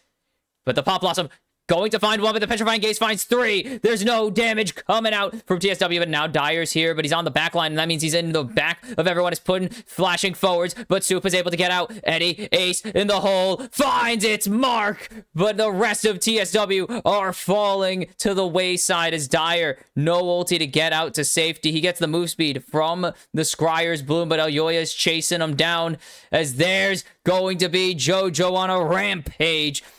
As MKOI find a beautiful catch out onto his toe. And the punish is thorough. 4 kills. They only keep the Caitlyn alive. She does pick up a turret in the mid lane. But his toe walking blindly. They don't know where Elyoya went. And they're just going to go. He tries to flash out and it doesn't. And then this... JoJo with this flash engage, so big, so perfect to get them. I mean, to lock them down so hard. I don't know how the hell Supa doesn't get this blocked by his teammates. None of his teammates want to block this. Oh, Mirwan's mid W, so he's actually slowed. But MKOI take the fight with ease right there. And TSW still with a gold advantage, but they are sent reeling. As JoJo 4-1 now. 3 items on this Casio. He is going to be inescapable with that Serpentine Grace mixed with the Rylai's. Buffed Rylai's doesn't increase the slow, unfortunately. Yeah, no, they've removed that mechanic. They removed the other mechanic of specific masterwork items, which stinks. That's not the saying. What? Sorry. Distractions. Eddie is 3 items right now. It's something. They have an angle where they could pick this up. They could still pick this up pretty convincingly. It's going to be a battle here as JoJo is so strong right now. And Supa is not useless. That is the thing. Supa is not useless this game. They didn't drastically put him behind to the point where he can't play the game. No, he's 2 items right now. Though he's 2 items last game, but you get what I mean.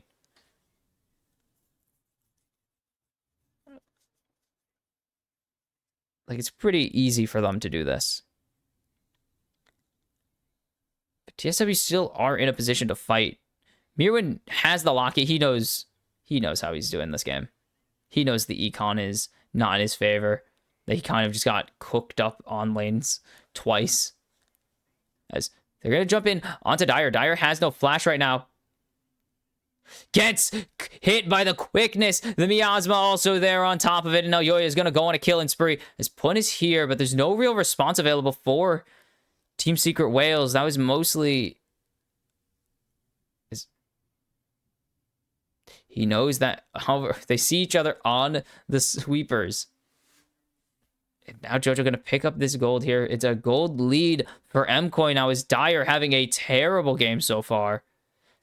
Eddie is caught. Doesn't have flash. Supa gonna pick up his first kill of the game. I think first kill of the entire series, actually, for Supa. No, he had 1 in the first game. Never mind. He had 1. 5 in the end, I think. Or 3. One of those. Whatever. TSW have no chance. The angles so far for MKOI have been... What is going on with the visuals? Why is it look like this? Why does it look like this? This looks disgusting. What's going on? Ew. Why does it look like this? What is going on? Whatever. TSW have no real advantages right now. MKOI have done a phenomenal job finding angles. What am I looking at? What is this?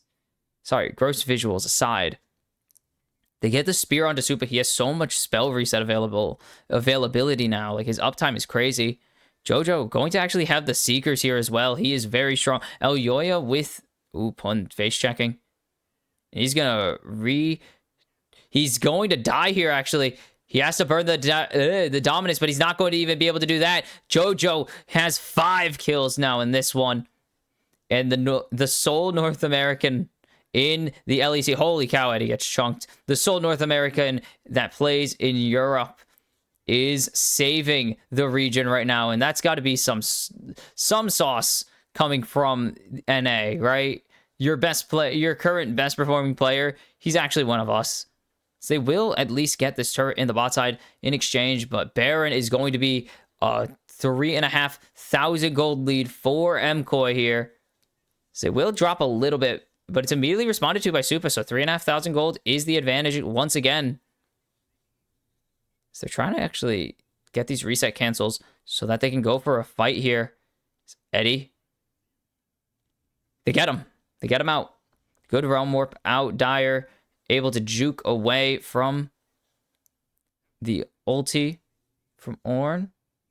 So Alvaro looking to keep things rolling, and he will successfully cancel Eddie's reset. Dire is here in case of excessive engages. Supa is going to be safe because of the miasma. They're going to actually find Alvaro, but here comes the Ornn. Taki able to flash away. Is Jojo continuing to go forwards here. Pun is going to drop shortly, but no, he dodges away from the True Shot Barrage, and now Eddie's just going to walk it. He says, screw this, I'm here, but MKOI are already so powerful. There's so much damage going on to Elyoya right now. But can Eddie answer? Tries to flash engage and get the kill, but Elyoya drops. And now here comes Dire on the back of this play. He's going to flank. As there's a teleport, they see it coming in, and they're going to turn this into a Drake at least.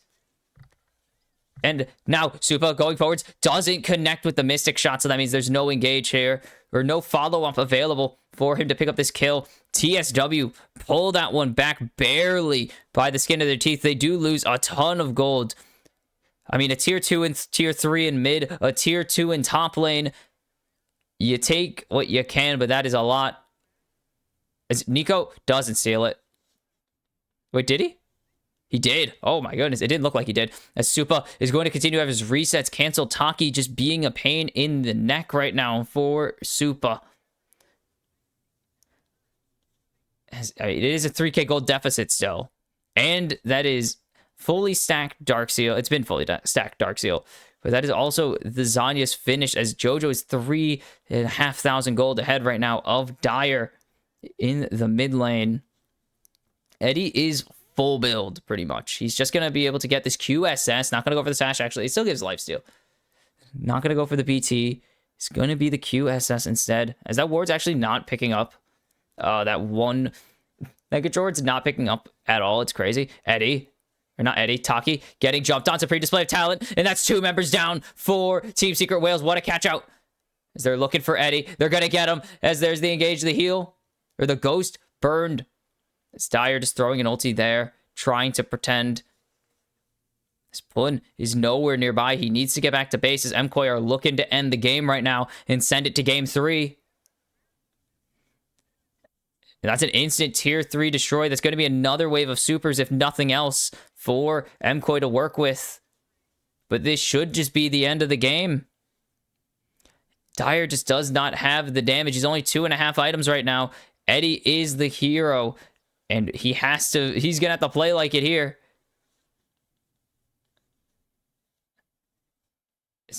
Jojo gets trolled. But that's about all they're going to... It's really it. Baron buff is gone. Supers take over the map now. Is what is going on visually? Why does it look like this? What the hell's going on? Whatever. Baron in 2.5 here. As Atacon is on the side of MKOI as well, so they have that permanent buff. I forgot about it, but that was a big wipe a long time ago. So at 30 minutes, it's looking pretty bad. It's looking pretty bad for Team Secret Wales. Pun has the jock shows, but the issue is they are just getting caught out so hard now. It is so hard to exist on the map if you are Team Secret Wales. They have so much control. They have so much global pressure. As you can see, these ultis coming out from Supa are chunking Eddie for a ton of his HP. Okay, that's Mirrorwind push. I was like, is there a flank coming through? I'm trying to see if it looks really dark right now on my screen. I don't know why, but maybe I'm just going insane. As there is some issue with the screen, and I don't like it. Is this just continuing to get that's a lot of damage. The thing is, if Eddie can wipe, it's going to be like, if they can get Eddie an angle, that will be huge. But they can't find it right now. Elyoya spotted. So they know he's there. Can they do anything with that information? TSW are just going to keep clearing waves here. They're just going to keep clearing. But finally, MKOI going to try and pull the trigger. They can't. But now JoJo going to start moving into this bot side as it is top tier 3 being the focus. And there's a wave. They have to answer this. So this is going to split Team Secret Whales, and this should just be the tier 3 falling in the top lane. And MKOI going to try and put the finishing touches on this game. So they're going to get everything here. Every structure down for TSW. And this is the last stand of game number 2.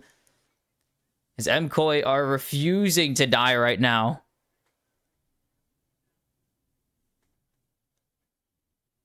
MKOI instead just going to wait this one out.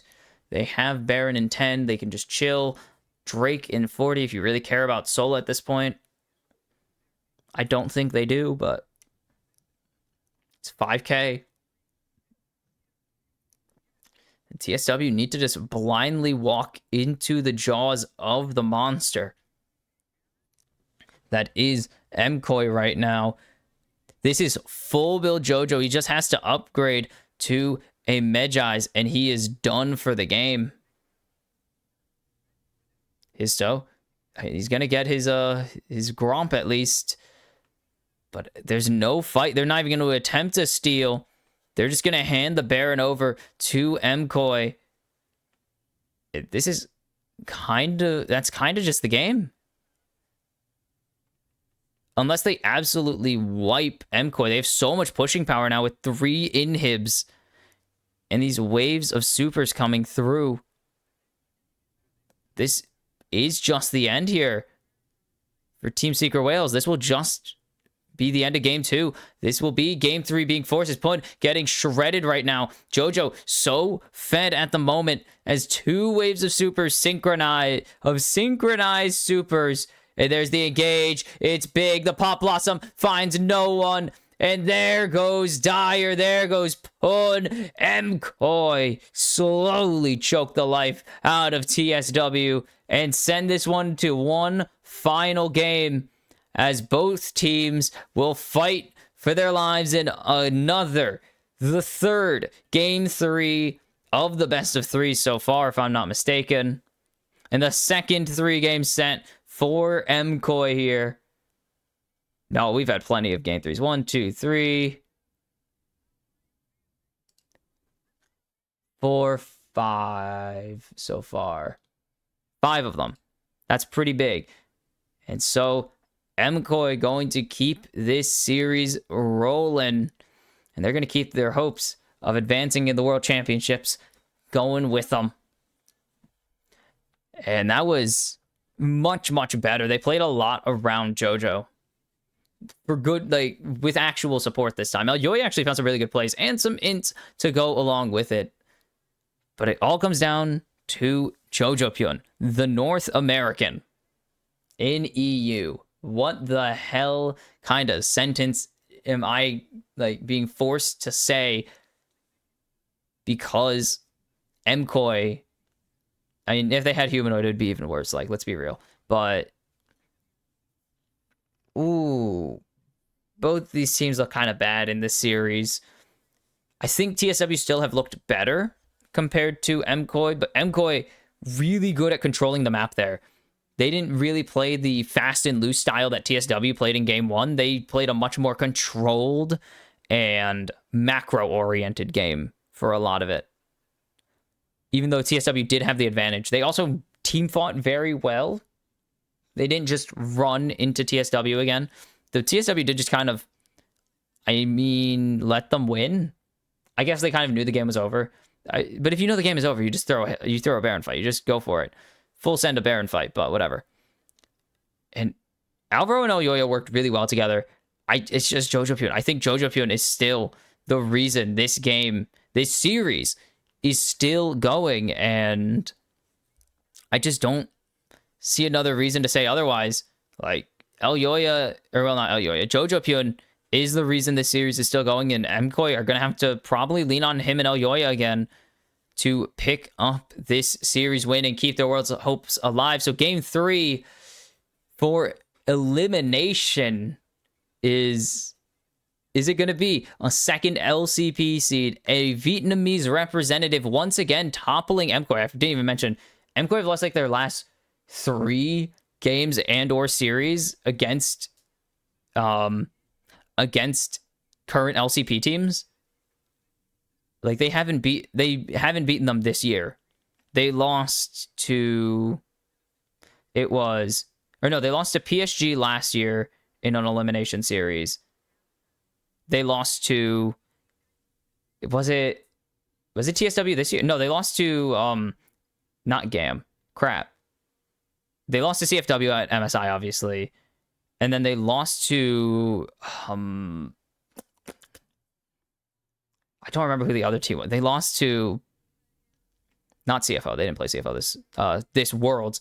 They lost to another team in the play-ins to MSI. I don't remember who it was. They lost a game to GAM then, because GAM made MSI this year. So yeah, they are 0 for 3 in their last, or 0 for 2? 0 for 3. PSG, GAM, and then got knocked out by CFO. So this would be the second time they get knocked out by the LCP this year, if they do make it, or if they do get knocked out. But they will fight for their lives alongside Team Secret Wales to see which region has a second shot at advancement. See you after this. And we are back. It is Game 3 between Team Secret Wales and MKOI, as one of these teams will move on to Saturday. One of these teams will go home with their season in shambles. And that's a stressful proposition, isn't it? As draft for Game 3 begins, it is all to play for. Hero 02 is here.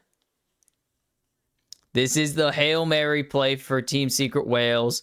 They are sending their backup top laner into the series, as they have benched Pun. I guess it's complicated.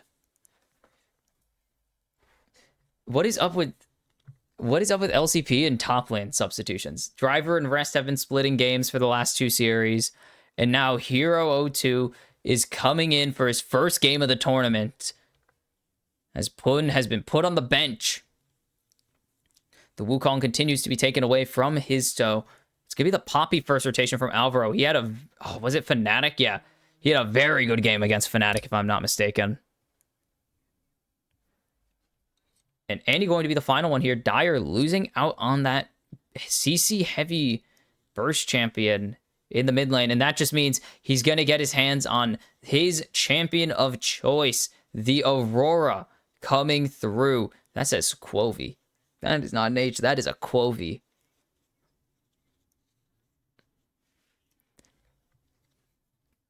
His toe does... I mean, his toe plays a little bit of Nocturne. I don't think he should play the Nocturne in this situation, but you can play the Nocturne. I don't love it if they do go for it. Sorry, they're talking about Nocturne. I'm like, just because Levi is really historically relevant on Nocturne does not make all of Vietnam very good at Nocturne. He does play it. His toe does play a little bit of Nocturne, but I don't think it's fair to put that pressure on every other jungler from Vietnam, because historically their best player is a really good Nocturne, like an iconic level Nocturne player. It's going to be the Cassante Rel, double tanks locked up. I would not like that, but actually, no. Yeah, looked at it again. No, it's going to be the Vi Aurora locked in here for Team Secret Wales. A good mid lane. Doesn't have the CC that you usually see with an Ahri or an Ori or a Talia, but it does have a lot of follow-up damage for Dyer to just lay waste to his opponents. He's played a lot of Aurora, as many mid laners this year have become used to, but this is a good opening draft, actually. Kaisa going to be locked in for Eddie. Probably his best champion. Like, honestly, it's probably his best champion overall. As Lissandra would not actually be a bad lockdown here. If a champ wants to run into you, let them. I'll just pick Orion. I'll pick Lissandra and just take it. I don't know. I don't think we're gonna see it, but could be. The Vietnamese have traveled somewhat decently here. Is Supa going to get the Xayah? The birds were split up, so this is their way of doing it, I guess. As champions want to go forwards, I mentioned the Lissandra, but Xayah is the best angle for if a champ wants to go forwards onto you, you ignore them and disengage entirely. And so with the bot lane fully locked down for MKOI, they should actually feel pretty comfortable in taking away these options, but they're going to take away heroes of Yorick first. Just anything that they can get rid of to play into K'Sante, they will get rid of. Because they don't have the Ambassador Scion available, actually. So that's pretty big into the Game 3 draft already. That's kind of your big concern. When you get Fearless, you're losing out on picks, actually, for future champions to counter. Less of more champions to play, more of more champions to answer other picks. With K'Sante losing some big answers, Bard going to be taken away from Taki here. He is a Bard enjoyer. Like, I don't think there's a ton of players you need to ban Bard against, but Taki is a known Bard enjoyer. He is a Bard knower, so you got to get rid of that. Doesn't matter. Game 3, Bards dominate decisive games. As it's going to be Elyoya on the Naafiri. He's played it. He's played it before. That is all I need to know. That he can do it. He just had a pretty good pretty good Kiana game, and he's looking to have a pair of good assassin games to close out his it's not close out his Worlds run. I don't know where I was going with this. To close out the series at least. As it's going to be hero on the Jace. Ooh. That's pretty good. I do like that. I haven't seen hero personally play it. It's really hard to watch LCP when it's at like 3 in the morning. Not easy. And are we going to see it? No. That's actually really good. Okay, sorry. I have Blitzcrank as my highest win rate of 5 games played because I think he's only going to see like 5 games. I think he's only going to see late Fearless. But it's going to be the Leona. That's really good lockdown. They have so much pressure put onto Elyoya and Supa this game. So what is Jojo going to play? They've known what he's playing into this entire time, but they wanted to get this bot lane locked down for Supa and Alfaro. They know who the important players on this team are. That's a joke, actually. Jojo was like the most important player last game. As LeBlanc... No, Ari going to be the lockdown. I was going to say LeBlanc is a really terrible pick here. What is LeBlanc going to do into Leona and Vi? Like, you jump onto them and they just hit you in the face. I really don't love that. And then the Ari, much better here. Very good with this Naafiri to set things up with the Charm. Plays well into the Aurora. Has some go forwards potential. Has disengage potential. Can kind of peel. Charm is like really all you have. You're actually not really a good peel champion. This is a good angle here for MKOI. I think this is probably their best overall draft. Their first draft was really bad. Like, their first draft was not good. And last game draft was pretty good, actually. Never mind. Last game draft was a pretty good choice. But this draft, I don't know if I love the Naafiri. They do have the lockdown in other places, so it's not the end of the world.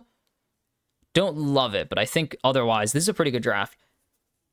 But TSW put their chips into the Hero O2 basket as he's here.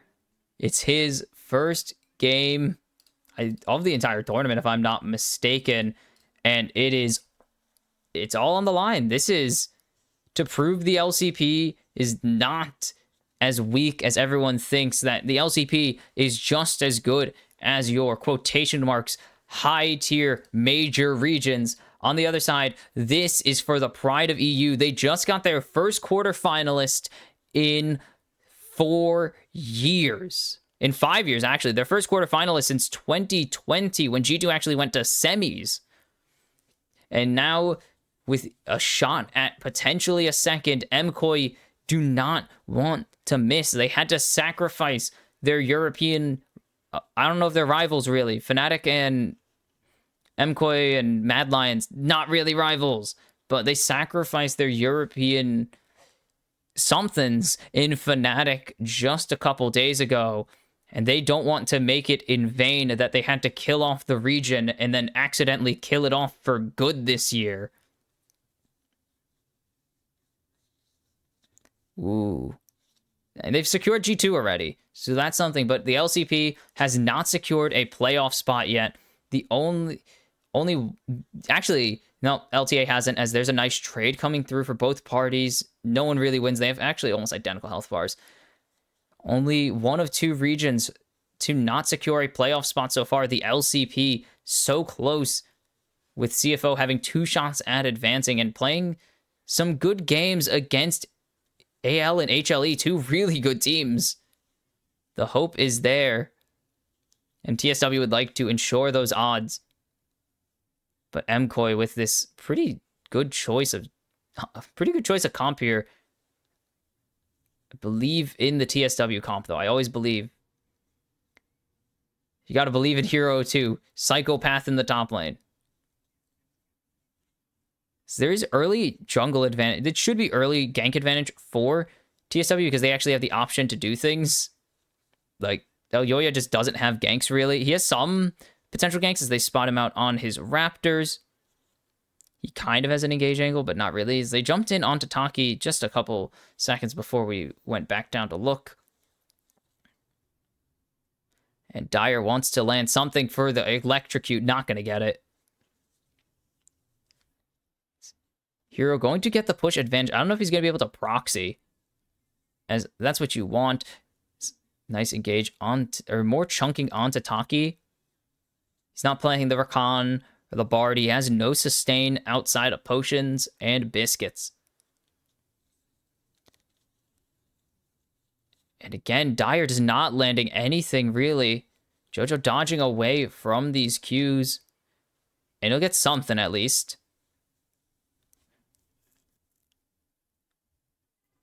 Hero going to continue winning this top lane. No one really cares. We're looking at Elyoya, and I mean, you're looking mostly at Histo here. You need to see what Histo's going to be able to do in this, with this ganking jungle, as they will spot out that Histo is on his top side, or they just will know that Histo's on the top side here. As Mirwin is kind of answering his trades, but Hero is doing really well. But Hero is going to have to flash here in a second. But he's not going to be able to do it in time, as Mirwin is going to die for the cause. 1 for 1, but it's first blood to K'Sante. As it will just be a reset for Elyoya, as Mirwin trying, or not Mirwin, sorry, Histo going in a little. And then his Hero probably could have just flashed to Histo there. But it's fine. Does actually do... I mean, they probably could have avoided giving over the kill, but who really cares? As the reset does come through, actually, for Supa early. And it will be a delayed reset then. Hero gets jumped on here. Mirwin was ready. And I think he expected Histo to go in a little earlier, but Histo also had to wait out the Pathmaker. As Mirwin, no flash, obviously, he just flashed. Actually, he did. No, he didn't. That was a glitch. That's a spectator glitch. Yeah, he doesn't have flash. He does?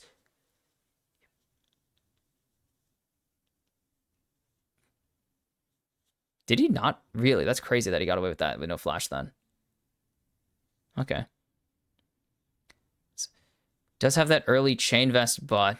And Hero still does a ton of damage here early, but Mirwin continues to be aggressive in response as the Q3 connects.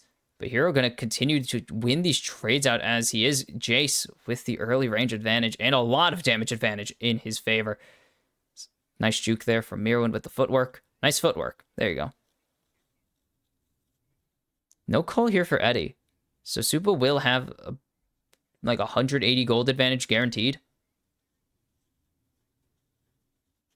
And a lot of sustain, actually, as Elyoya will start this early dragon on spawn.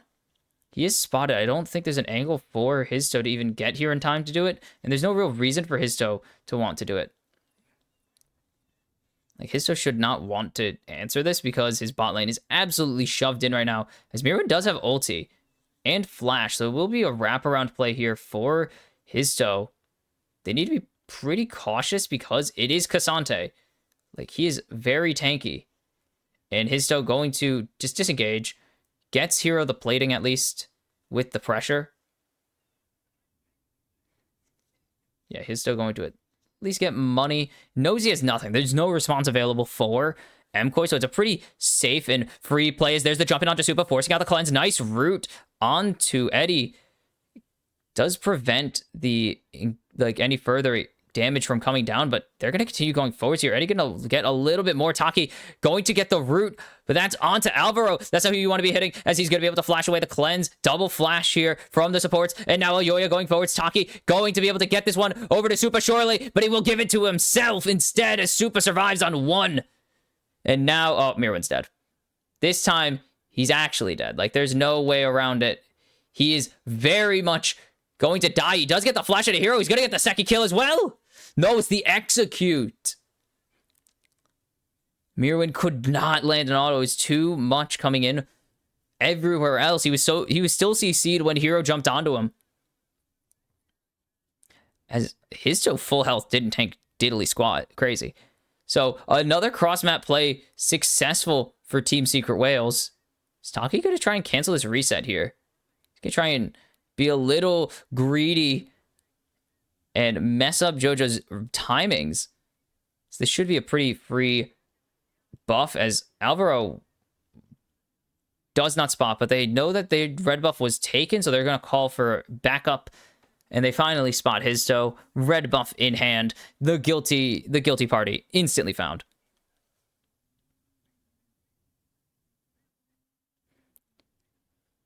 As fanboys, as hero is getting smoked over here, and Cassante does not yield. And all of this for hero to still be down.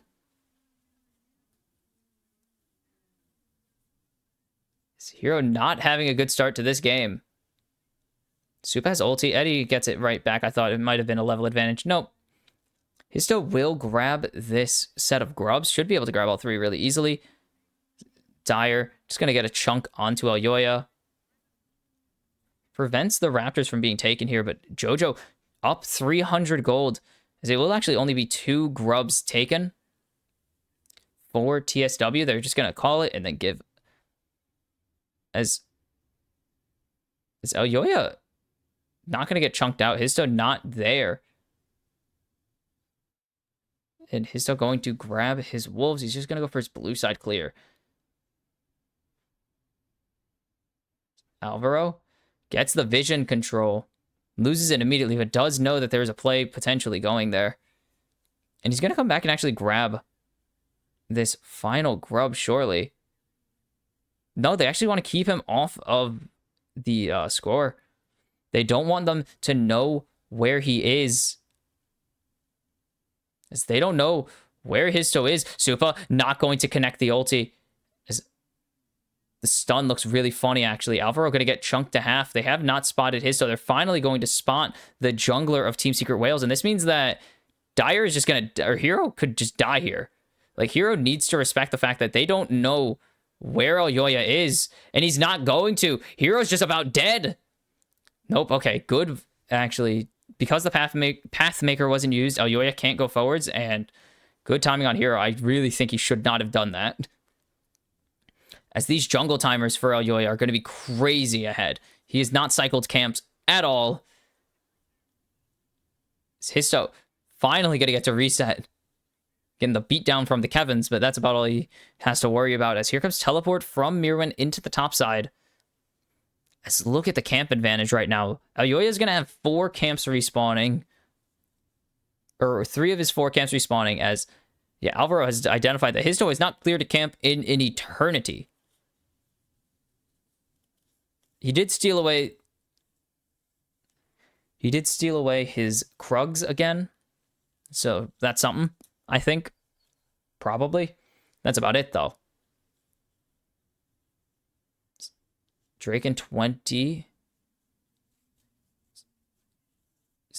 There's the cleanse coming out. Does have the Featherstorm available. He's going to burn it here right before this Drake fight begins. And so everything gone besides Flash. And they still have the CC available from Histo. So this is a big deal. Supa playing on the knife's edge there as Mirwin does not land the combo onto Hero there. So looking for it. He's been bullying Hero this entire game, and he's feeling himself. He wants another one. He wants a second solo kill.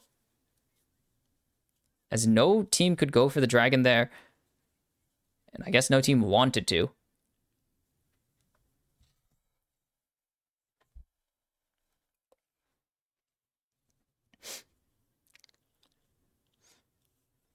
Yeah, these teams have slowed down thoroughly. They are cautious. They do not want any mistakes to cost them their tournament, but it will be the dragon going back over to Koi.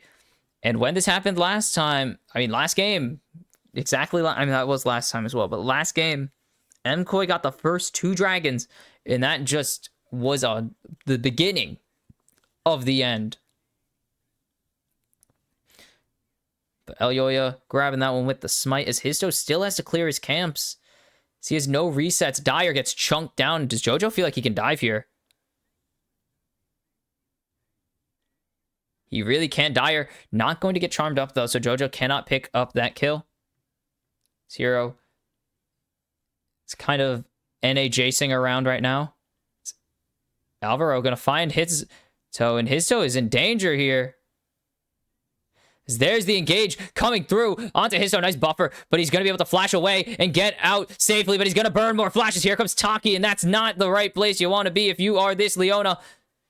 Is trying to lock down his Here Comes Hero. Do they have the damage? Nice charm to deny the jump in from the Jace. And Alvaro with the Magnet Storm. Nice double CC as Dyer is here now with the damage, but Supa's here to match. Alvaro not going to drop quite yet, but he finally will. The flash out of Hero means he survives for now. Supa, but Eddie coming in. Nice feathers pulled back, but it's Eddie picking up the kill as the kills are even. And somehow Histo's crazy invade pays off for the Whales. Oh, okay, it's fine. No boots on Dyer is a choice right now. Into this Ahri, no boots are a decision, as this is going to be a super late Roa for Jojo. Just not as much gold in his pocket as he's had these past few games. He's gotten very used to having money in his pocket, as Histo doesn't get the ward kill. So it's kind of cringe, but he actually buys a ton of time. He buys 2 flashes as well. And then Taki's here, and Taki's so tanky. As Jojo has no mana at the moment. Perfect stun, but great charm. Just enough mana to land that charm, actually, is a big deal. And then they're playing ADC Ahri. It's not going to work out. Alvaro finally getting chunked down by Dyer as there's the jump in onto Jojo Pyun. Eddie has a lot of damage as Alvaro is here and so is Elyoya, but they just can't do anything with it. As Taki, maybe they found the support, but he's going to be able to crash down over the wall. Eddie picking up a second kill, and things are slowly getting out of hand for Mad Lions. Not Mad Lions Koi anymore. They're just MKOI. And it's just, have I heard this one before? What happened to MKOI again? It's so weird. Like, the Koi have a weird history of existing, so just don't worry about that. Okay. I don't know what's up with the Mad Lions right now, but they're not the Mad Lions anymore. So they're going to look for this dive onto Hero, and they're going to look onto everything they can get here as the Q3 doesn't connect, and Mirwin locked down as there's a lot of damage going out onto Hero, and they're going to be able to pick up that kill. But here comes Dyer. Dyer too late to pick up anything of note. He's just going to chunk Mirwin down, but no Between Worlds gets burned. Dyer isn't spotted here, so that he don't know that he's hanging around. Histo in the top side, getting this Herald solo. So they do know that they can get away with this Herald, at least because they showed Elyoya bot side, and they'll get the ward, a meaningless ward. Well, it's just a ward to reassure that Histo is not hanging out in a bush somewhere waiting to beat the tar out of somebody. As Mirwin knows that he's here. He doesn't know where he is. He just finds him at the end of his reset, but he has that Baron-empowered recall, so he can kind of go for those greedy ones, as Jojo did just get his Roa a minute ago-ish. Is late Roa going to be like 24.5-minute Roa? But we know this game is going at least 24.5 minutes. It's very unlikely that it doesn't. The speed of these games, not that fast. Reaver's still the first item here for Supa. And Eddie's had the Kraken for a little bit now. Hero's just going to let this happen. He knows Aoya's up here. He's just spotted out Alvaro. He's just going to get some minions, and Aoya's not a threat on his own at the moment. He does have the spear, but he's not a threat without CC. As first turret race, they do have 3 grubs, so Dire is actually going to end up winning this as Hero trying to just keep thinning this wave out. Histo comes down, and it's going to come down to everyone's favorite objective in the game, 3rd Dragon. MKOI do still get the turret. It's just they're going to get it. Not for first turret. It won't be the feats of strength for them. Supa going for the RFC. And the Faker. They do give that to them. Wow. I did not expect that. Taki face checking. They don't know there's a bush ward here for MKOI. A very good ward. Good flank ward for future use if they do maintain it, which they probably won't. They got to move it eventually. But also a good ward for vision because no one checks it. They finally got it. And MKOI going to give over the 3rd Dragon. They will give over the feats of strength, but they have this tier 2 started. They are stealing all of the camps. They're going to take so many camps from Histo here. Taki will spot out this play. Taki also just going to leave because he is Leona. Unless Clutch Smite. No, he's not doing that. Alvaro should be able to grab Taki here. Taki knows they're over the wall. And he's going to land down. Holy cow, he's going to live for so long. As there's the jump in onto the Ahri as Eddie into the backlines now. Supa throwing his ulti. And Eddie right on top of Aoya. That's not where you want to be if you are a Kaisa and MKOI. Get away with... I don't even know what TSW were doing there. Why is Taki standing there? Why is Taki there? Does he think he has an angle? Cleaver for Hero, but he is doing terribly this game. Why is Taki there? He's not been that bad. Why is he checking this? He knows there's 3 members at least. And then they get disengaged, but... where are they going? What are they going to do? Like, what are they going to do there? There's no angle for them to engage. Why is Taki there? Taki has just thrown this game so big. Such a big throw from Taki. What is going on there? There's no reason for him to position there as Hero is just gone. So much damage coming out onto the chase. He's very bulky. So he won't die quite yet. But he is not doing too hot on the Jace. He has a CS advantage. I mean, he has a gold advantage, basically. It's pretty dead even, though, and that's not what you want with a Cassante.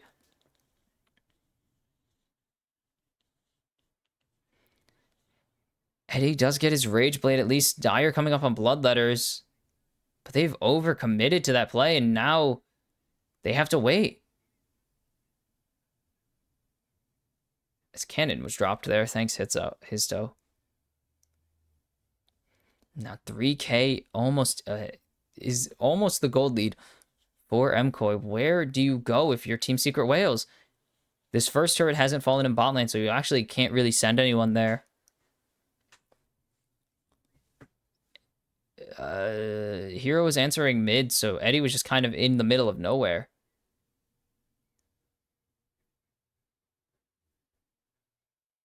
He really likes last hitting these.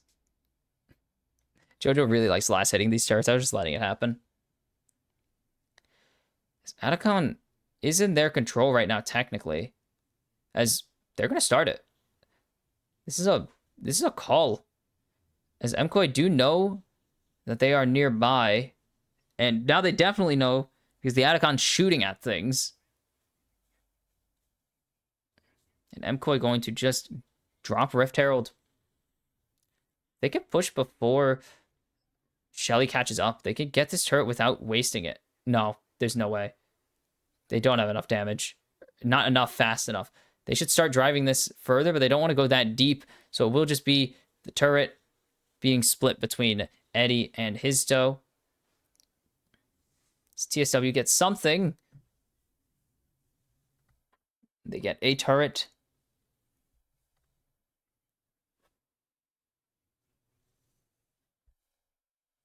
Okay. So with the Horizon Focus finish for JoJo and now building towards the Banshee's Veil, this is a it's gonna be a tough Ari to lock down. It's gonna be pretty tough. Yeah, I don't know how they're gonna do it. Histo's gonna have to really commit to it. Taki's gonna have to commit to a lot to get this, to get JoJo. As it's on Elyoya right now, actually, to be the carry. Like, he's doing so much work across the Rift right now. He is the top dog. No pun intended, actually. I am shocked that there was no pun intended.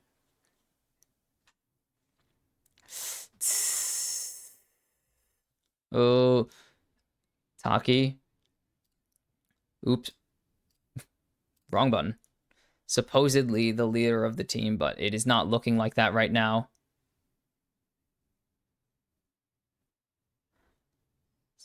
You're going to find the dog, so they know that something's up.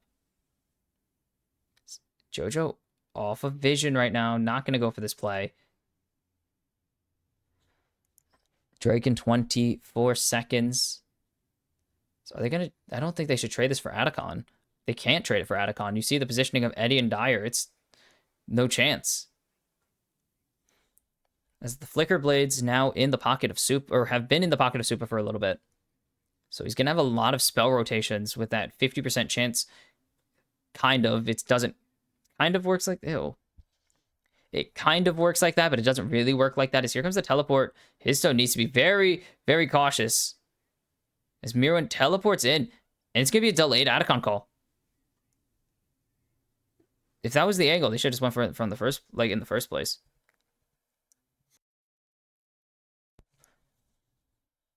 Are they going to full call for it? I don't think they can. No, they really can't call for this. But they're going to. As Dyer is way out of position. Yeah, it does have, does have the teleport available. So he can't actually get up to this play. Or be on a flank if he wants after this wave is answered. So here comes the heal. As the engage is there, but he's overshot, and they're going to steal it with Supa! And MKOI are on the hunt, and they are going to find every member of Team Secret Wales. It is going to be the ace coming through. In the end, the stun connects. The feathers will pull back. It is everything and more for MKOI. And it looks like it's too much for Team Secret Wales to handle. They call for Atacon way too late. How low does this get?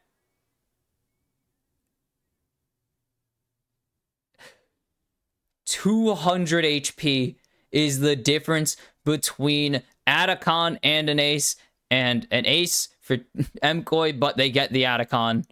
That is all the difference. Not that it would have mattered much. And MKOI they're alive. And TSW are just looking for anything. And Taki is getting all outed and needs Histo to come and save him. Things are not looking good for TSW. 3 levels down right now in the top lane. You can see how little they got to play the game there. It's so little damage from TSW. They don't have a position. They needed to call that Drake. They need to call for Atacon way earlier there. They called Atacon way too late, and they just pay the price for it. JoJo's 2 levels up, and he's gonna find Dyer. I don't think he's gonna kill him quite yet. Oh, he's gonna go in with the ulti, and he will find him. I didn't know if he was gonna commit the ult or not, but he picks that one up. And he's 5-1-4.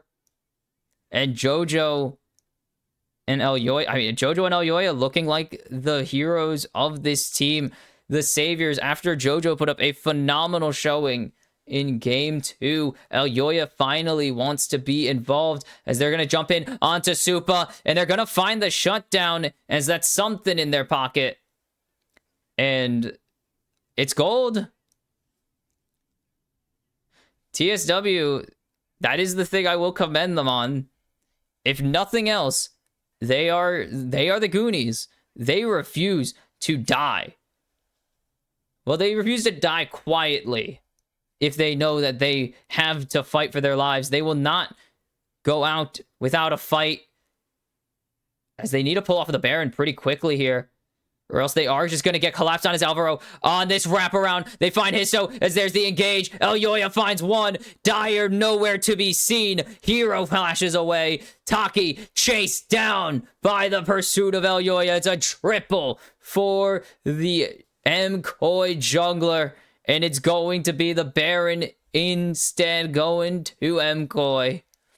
In TSW, there's no Dyer teleport. There's no fight angle for them. It's Riftmaker, actually, for Dyer. That's kind of crazy. That's an interesting choice. And MKOI are going to put the nail in the coffin of Vietnam, as their only representative at the World Championships will be sent packing. 9,500 in the lead for the LEC 2 seed. And the third rebranding for Koi is the one that works the most. It took 3 tries.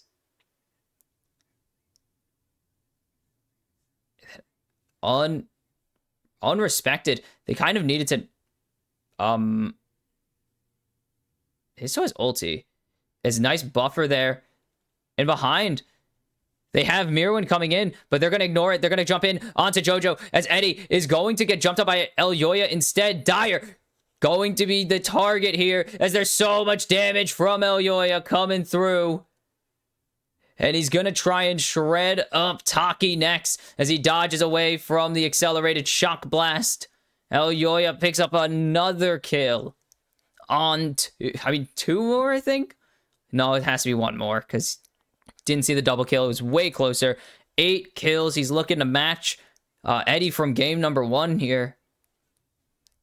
And it's going to be Drake Soul easily into the pocket of MKOI. And it is going to be even more advantage as it's already 10,500 in the lead. They still have the Baron. They're going to have Mirwin doing this to Hero. As he actually dodges away, but he gets all outed right back into the waiting arms of Supa, who picks up number 4 and a turret along with it. It is everything going wrong for TSW in this late game. 12,000 in the hole. Should only be a little bit more. Yeah, that doesn't give nearly as much, but it's 12k in the hole. Again, 12.5k. Inhibs falling. This mid turret, sure to follow. I punched my mic. I'm sorry. That was me moving my hand, and I just punched the hell out of my mic. As they're going to jump in onto Elyoya, but he just doesn't take any damage anymore. Histo does nothing to him. It's Taki getting shredded by the Black Cleaver. Elyoya going to take actually quite a bit there. More than I thought he would from Histo. And I think the tower actually did most of that work. And another inhib falls, and it is the end of this one. No doubt at all. MKOI don't even make it a competition in the end, as Taki, the catch out in the jungle, is all that they needed to turn this one around. MKOI will finish the job on LCP, and they will finish the job. I didn't set this up. We'll set this up in a second. Oops, I forgot to do that. We'll set it up now while we're here. 10 kills for Elyoya. Almost got the kills lead. Doesn't get it in the end. Almost. So close. Very close, but it is handshakes for MKOI in the best way imaginable.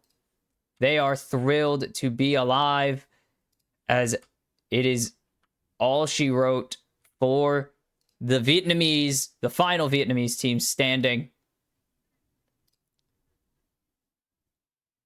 Where is it? This one. No, this one. Wrong one. And, oh, they're only going to take their bow up there as the 6 members of TSW and the staff come out to try, well, to at least get their final applause from the rest of the world's team, or from the world's crowd, I should say, as it's 2-1 for MKOI in this one, as they survive the early onslaught of punching up. Yeah, that's the best way to put it, honestly. That is indeed the best way I would put it. My phone went off, sorry. I would say punching up is the correct word. Because, I mean, they took down VKS, but they did throw a pretty hefty haymaker at MKOI, as that is your current bracket standings. It will be TSW, the first team in the 1-3 pool, the third team out of the Swiss stage. And MKOI join CFO and FlyQuest at 2-2 on Saturday. And, man, it was close. It was close in that first game, and then slowly it fell apart. MKOI manhandled TSW in the end, and unfortunate for all of us. Unfortunate. It's really tough it's a tough pill to swallow, knowing that you could have won that, and it just is not going to be the case. But MKOI, they looked really good in those last two games, and I mean, Jojo and Elyoya looked alive for the first time really this entire tournament. Like, I've not really felt their presence for most of it. Yeah, I felt it against PSG Talon. That was also, or against Fnatic, but that's a team you've already handled. This is a different challenge entirely, and they looked great doing it. In the end, it took a while to get there. Dear God, that first game was atrocious, but Jojo and Elyoya woke up. Alvaro continues to impress at the tournament, especially in the back half of it. Supa honestly was really quiet. Like, he picked up kills, but he was really quiet for most of these fights. It really did feel like the Jojo Pyun show today. And while that's enough to get through TSW and Fnatic, they need a more complete effort across the entire Rift instead of just Elyoya or Jojo Pyun get ahead, or Supa gets ahead, and then the rest of the team doesn't know what to do with their hands.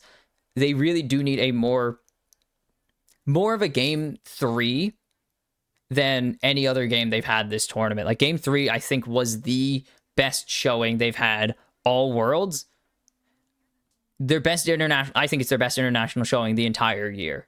Like, MSI and this individual game is their best by a mile. Their best game of the entire, I won't say the entire year, because they did play some LEC teams that suck ass, so they did get some pretty free wins across the entire thing. But where it actually matters, where people actually care about your performance, this was the best game of the entire international year for MKOI. And now CFO and FlyQuest await you, and then we'll find out whether it's Gen.G, the reigning MSI champs back-to-back, and world semifinalists from last year, awaiting them in the 2-2 pool, as TES, Top Esports, the third seed, who shockingly went 2-0, want to stake their claim that they are the best, that they are truly not to be messed with, and that they are really the 2 seed, not anyone's legend. But you gotta go through Gen.G, the literal best team in the world, entering the tournament. So we will see if it's Gen.G in the 2-2 pool somehow, or Top Esports joining the EU representatives in the 2-2 pool. And we are back with the final series of the day, the second series of the day, as the LCK champs, like 17 times running or whatever, who cares? Gen.G take on Top Esports, the finalists from the LPL and the third seed from China. As you know, people like this team more than Bilibili Gaming right now. Like, it's crazy how low Bilibili's approval rating is in the Chinese community because of how tired they are of their failure, especially because of this year's international performances. They ain't having none of it. They're not having a good time, and they want to see VKS kick their ass. So that's going to be funny tomorrow. Like, that's going to be really funny. But last year, we were in the Church of Chovy as Gen.G, was last year? No, it wasn't. Sorry, in 2023, we're in the Church of Chovy, and that was a fun time. Then they went to EU, who cares? Gen.G went to semis, who cares? But Top Esports finally at the World Championships again. Like, what, first World since 2022?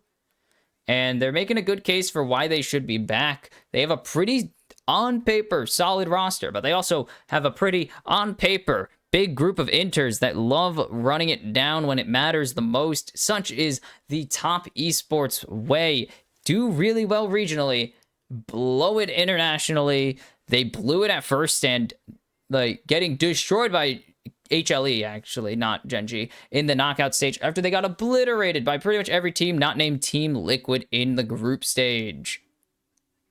So things ain't looking good for top esports, reputation-wise or gameplay-wise. Things are just all down the toilet. It's in the pooper. And Gen.G only have lost to anyone's legend. That is that is the thing. Yes, they are 2-1, but they have lost to arguably the second best team at this tournament. So I cannot imagine a world where Gen.G don't win this, because top esports, who the hell have they beaten? Like we look at who they've beaten, and I don't think it's very good. Like, their wins are against, their wins are against G2, as we're into the draft, and against 100 Thieves, and their only loss was a clean-ass, a squeaky clean, unimaginably easy 2-0 by KT Rolster. A weird-ass 3-0 team, by the way. Crazy 3 versus 3 matchup in the 3-0 pool, or for a 3-0, because of course it is. There's good players on this team, but they have not shown up when contested by actual players in their one series they've had so far, or one game, 2 games actually, against anyone that actually has a chance at beating them. Like, it is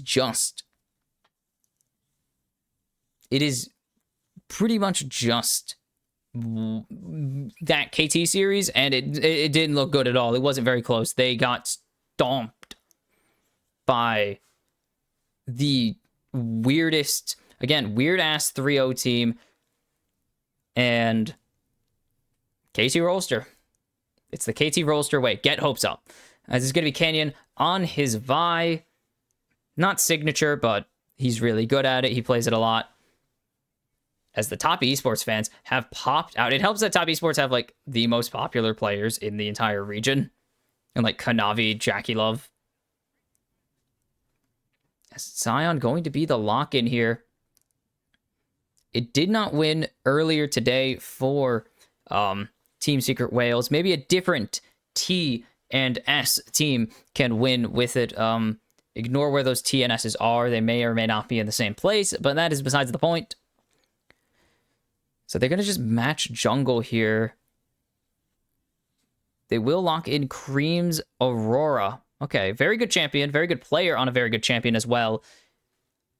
To be decided if it will work out, as he is up against maybe the best mid laner in the entire world. I think he's earned that. I feel like he's earned the right with back-to-back MSI titles, right? That he's earned the title of best mid laner in the world. I'm going to go with it. As it's going to be the Rek'Sai Talia follow-up here in response to top esports' Sion and Aurora. It's Keen. Surely. In the same way that yesterday I said, surely Zeus can play Rek'Sai, surely Keen can play Rek'Sai. Like, if I had to give any player Rek'Sai, Keen's one of the guys. I'm like, of course he can. It's Keen. This is going to be the Zid Zhao for Kanavi locked in here. I say here a lot. It's weird. I don't like it. That's a sick-ass flying oyster. I think that's oyster, is it? I think that was an oyster flag, which is pretty rad. So it's all on the bot lanes here. Ruler versus Jackie Love is a dream matchup. The Ruler won the world championship back in 2017. Jackie Love followed him up with a title in 2018 on the iconic Invictus Gaming roster. I don't know if I don't think Samsung Galaxy is as iconic. Like, I don't know. It's a good lineup, but Sivir, Kai'Sa taken away, but like, this is a quick tangent, but like, IG, yeah, no, way more iconic. Come on. Besides having the best skins, they also had some of the best players and the literal best top laner in the world at the time. So We'll go with that. But Ruler, this is literally saying nothing about Ruler because Ruler's very good. And he's... who would be better? Like, Viper? Viper is the best player. I think Viper is the best ADC at this tournament right now. He is on another level. He is going God mode right now. Like, there is no joke that Viper, like, without any qualifications, Viper is probably the best player at the tournament right now. He's playing insanely good League of Legends. He is fiending to become a 2-time world champion. He wants to be, I think, the second player to win a world title in 2 regions, right? No. Would it be the first? Almost was the second. Or, well, Khan was almost the first. No, Khan didn't have one. Sorry. Who the hell won? Hold on. Is Jackie gonna lock in the Corki? It seems blind. Who the hell am I thinking of? Nuggery. There we go. Nuggery almost was supposed to win on FPX, and then, oh god, 2021 FPX happened. But it will be the Corki for certain. Blinded. Good consistent damage is... what was available? Oh, wow. 3 best... Yeah, the 4 best ADCs on the patch. All of them completely deleted. We're going into the weird stuff. Ezreal was available. I don't want to see Jackie loves Ezreal. Let's put it to that. It's going to be the Lucian Braum. Oh, yeah. Let's go. This comp is insanely good. Ruler's probably going to go electric. He better go electrocute. It's so good with the Braum. Lucian Braum response. Really good into the Corki. You can block all of his stuff, obviously. I don't know if it blocks the AoE effects of them. And Hong, actually on the Nico, he's very good at this champion. He's pretty good at this champ. It does not work as well into the Braum because he can block it potentially. We'll see, though. It really does depend on how Dora plays. And he's been very good recently. I say recently, the whole year. But I just remember a time where it's like, Dora's okay. And now he's pretty good. He's a pretty solid support. Definitely in the upper echelon. But Hong has a reputation. Not as a thrower. Hong has a reputation as a very good support as well. As this is odd to have LPL, LCK fans just like constantly beefing with each other right now over who's the better 3-0 or who's gonna take the 2-0 in the head-to-heads against each other. And they have so few. Like, what's the other game is what? T1 versus 100 Thieves, VKS versus BLG, and that's the last... Yeah, that's the last one. Yeah. It's the final one. As that's not the screen we need to transition to. Yeah, there we go. Okay, so they agree that Top Esports have beat pretty much nobody at this tournament so far.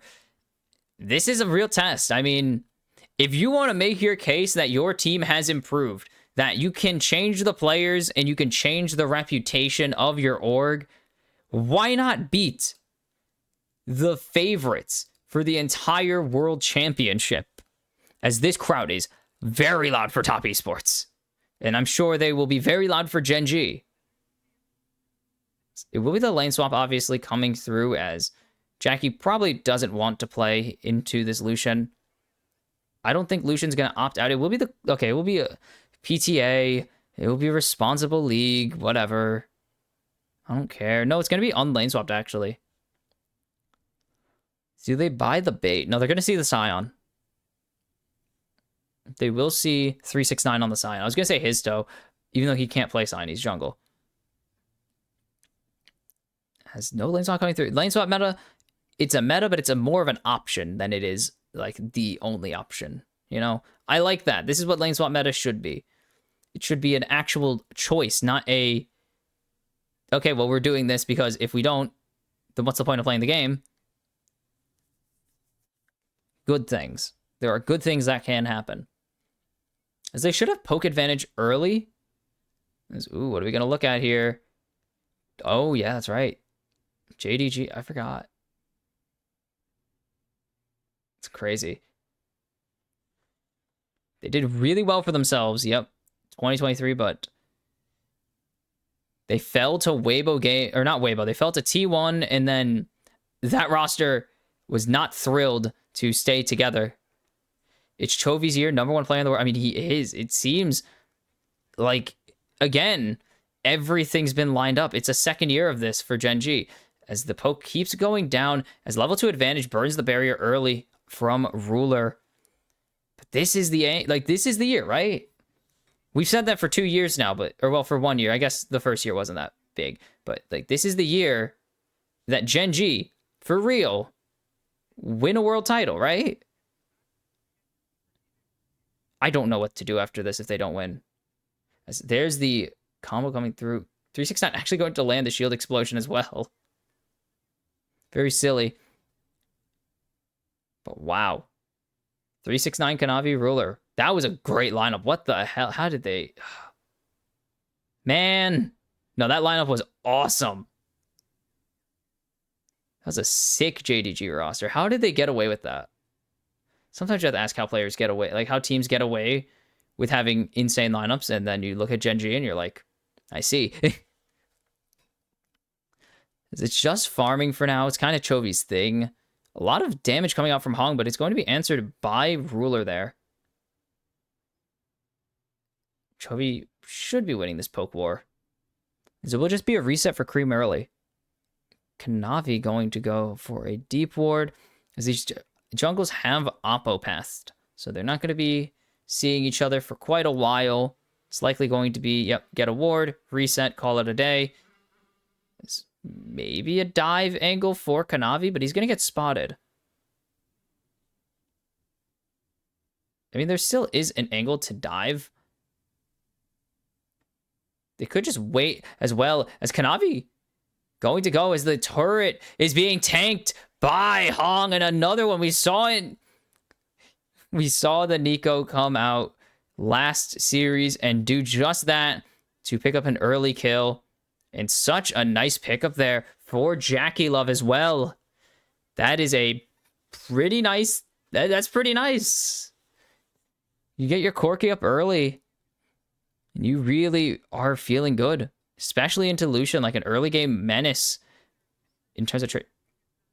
There's a constant Corki Gatling gun going off in my ear. I know that sound could loop even. I'm not used to that. As boom, throws the early engage out and then just is eating it. You can eat, I think it's 8 turret shots, right? I think so. I think it... I'm going to check just because I should. Just going to check. Turret.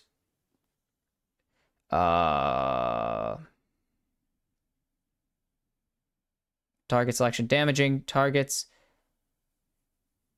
No, damaging turret. Sorry, that's not turret damage. Just gonna...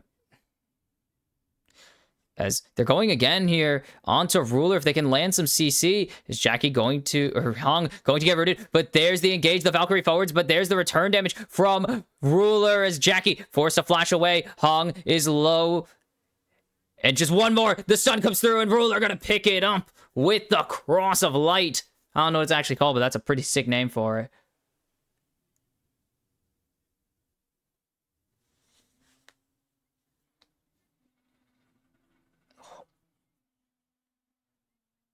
All right, Ruler gets his back, and ooh, they might find 369 here, and that would be devastating, as he doesn't have ulti yet. So it's different, as there's the instant cancel, and Keen going to pick up that one, and he could play it. Good job.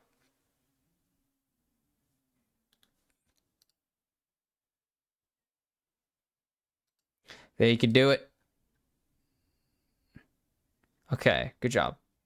I'm trying to find turret damage as Sion ulti just gonna go down to top lane here to pick it back up. It's going to land it onto Keen. I don't know if it's gonna matter, but he's gonna get some good damage. Just can't really do anything else. Kanavi will grab this early dragon at least. Okay. Kanavi does have ulti, so if he does try to engage, or if Canyon tries to engage, he does just get pushed away, so you just give it. I'm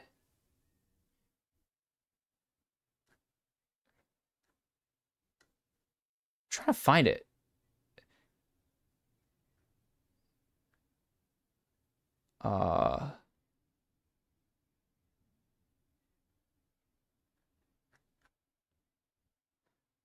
Nice shove there onto Kanavi. Sorry, I'm really trying to find it. I don't know why it's not listed anywhere. As there's, again, Duro going to be a pain in the neck for Jackie. And we've seen this already. As Cream chunked.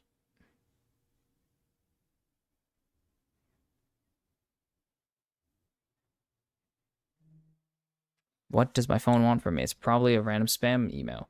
No, it's not. Okay. I thought it was. As what are we seeing across the rift? Big advantage, obviously, for Keen. As Kanavi's coming up top side here. Don't think it's going to matter as he's jumping in under the turret. Aggressive play from the jungler. Okay.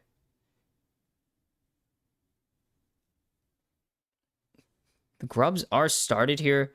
ITES, they find canyons here already. Teleport coming in from Duro. It is slow teleport, but teleport means he still will be here as the first grub does go over to Gen.G here, or over to top Esports, actually. They smited it, and there's Cream getting ceased and desisted, but he's able to get away with the Between Worlds. There's no ulti available for these supports, as there's the Crescent Guard. Kanavi is so healthy. The shove is going to mean the Fate of Warfare is picked up by Canyon.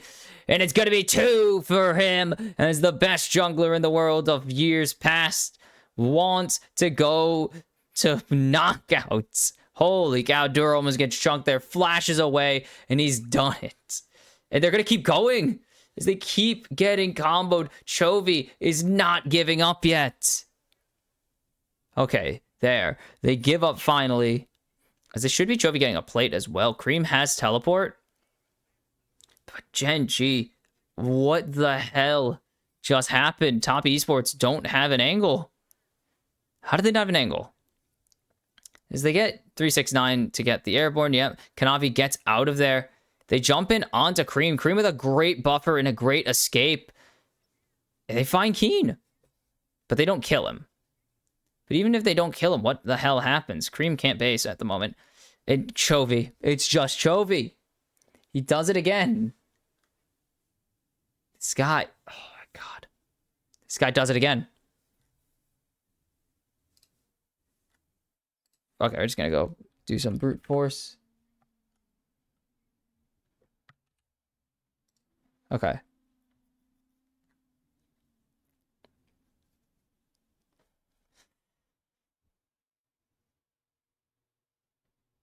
So we look at the itemization here. Sundered Sky already for Canyon at under 10 minutes is a pretty big deal.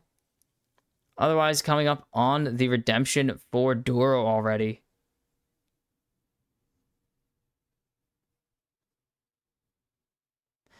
And 369 is just going to keep getting destroyed now. He's so behind, he's actually lost it. It's just over.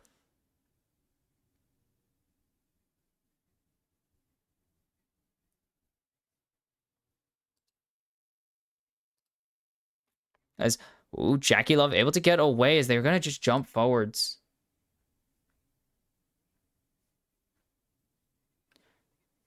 As there's a gank coming in, as there's the Glacial Fissure. Canyon not going to even need to show up. Hong flashes away from this play. That is dangerous. They're going to go for the dive here. They have the ulti as they're actually going to catch out Canyon. And is it going to be enough? No, he's going to be able to flash away to safety as Jackie Love continues to go forward. He's going to find Duro, but he's going to give his life for that kill.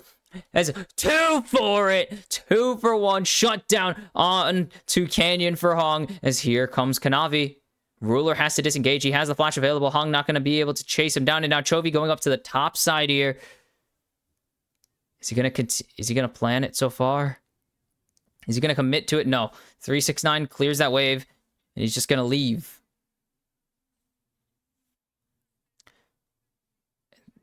This is a pretty big play for bot lane, actually. Canyon does pick up another kill. Jackie, in response, gets one. Hong gets one. That is, Ooh.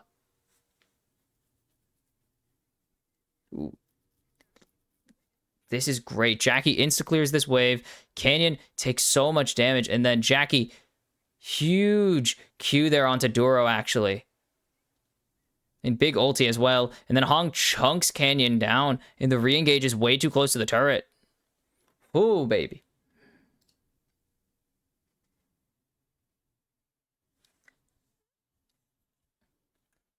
Nice. So a Drake taken at least. It's something. Why can't... There we go. No. That's not it. That's not it. Hold on.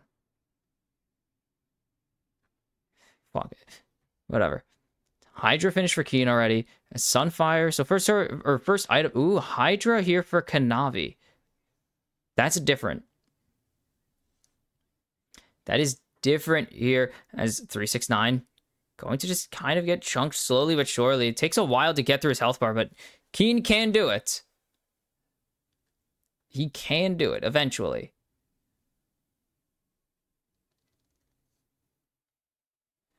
As just gonna keep pushing them back. Drake isn't for a long time though, so not really a thing to worry about.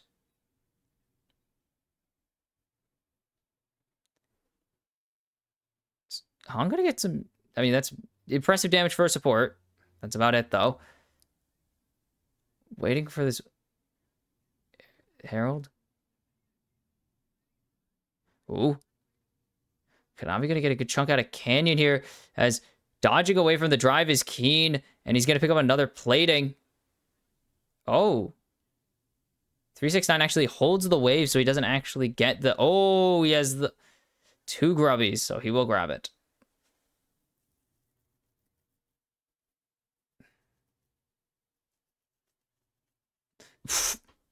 Wow. That's a call.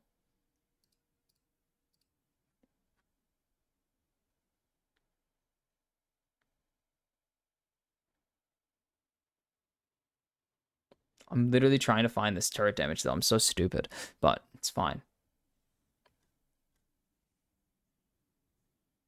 I guess it's always a percentage of... It's like 8 or 9 turret shots, right? I'm literally trying to find it. It's so hard to find. Like, what the hell? Why is this so difficult to find? Whatever. Leandry's finished for Cream. It's honestly probably just finished. Let's be real. It's Cream. Chovy will go for the Archangels first. I mean, he doesn't have anything else to build. What is he going to build? The gun. Is Keen going to go forwards? And what is Hong supposed to do? Sit and watch. He can't really do anything. There's not much that he can do besides watch 369 get smoked by this Rek'Sai who is chunking him for so much already. As jumping in onto Jackie as get in. It's not going to be enough. Hong going to get the catch out onto Ruler, but there's no damage follow-up here, so they commit a lot to only get a heal. No, not even a heal. That's the heal out of Hong, actually. Wow.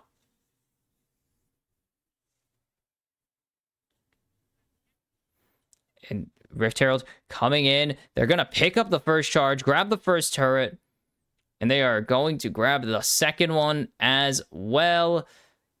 This should be pretty simple. There's no ulti from Hong to actually stop them from engaging with the Between Worlds. Oh, Cream goes in too deep, and Ruler going to find his first, going to find his second, as they're going to continue to go forwards here, as it will be Canyon. No, it's Keen picking up that one. Hong falls, and it's just 3, 6, 9. Unfortunately, only one dude as we've desynced Braum Shield, baby. Let's go. And he flies away with the unstoppable onslaught. Keen teleporting to match him. And TES are faltering big time as Ruler picks up this tier 2. And as TES get wiped off the map. Destruction. Just terrifying. Ooh. Canyon doesn't actually hit his engage, but it doesn't really matter. And then Cream across the veil flashes. I don't know why he flashed there, but he did. And it means that he just instantly gets stunned. And then Hong shoved away. This ain't good right now.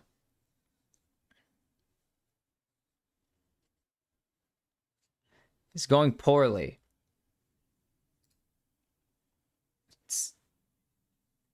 pretty bad. At least I think so. It's 5,000 advantage in favor, or 5k gold advantage for Gen.G. Canyon 3-1-4, Ruler 303, Keen 2-0-3 as Chovy's throwing in the damage. Pop Blossom finds 3. Is it going to be enough? They already got Duro down. Can they find Ruler? No, he's going to get away from the Crescent Guard. Now he's telling Keen, or he's telling Hong, get in, as there's the flash engage. Ruler dodges away from everything, but he's finally going to fall. Chovy not going to pick up the damage onto Kanavi to get the kill. He would have got him with the flip back, but not going to happen. It is 2 for 2. They actually traded there, and so the advantage is non-existent for Top Esports, and they're actually going to lose their dragon as well. It's going to be 2 for Gen.G as they continue to push here, as they continue to push their advantage, I should say. Oh, no.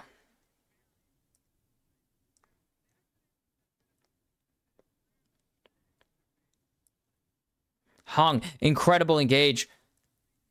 Stuns. So much CC, but the shield from barrier is huge. But Hong can't finish off. Kanavi actually doesn't have anything as he's flashed away, or he flashes away from the Crescent Guard. So Kanavi has to really commit here. Does he flash? No. Oh, he did. No, he flashed initially to get the re-engage. That's right. Never mind.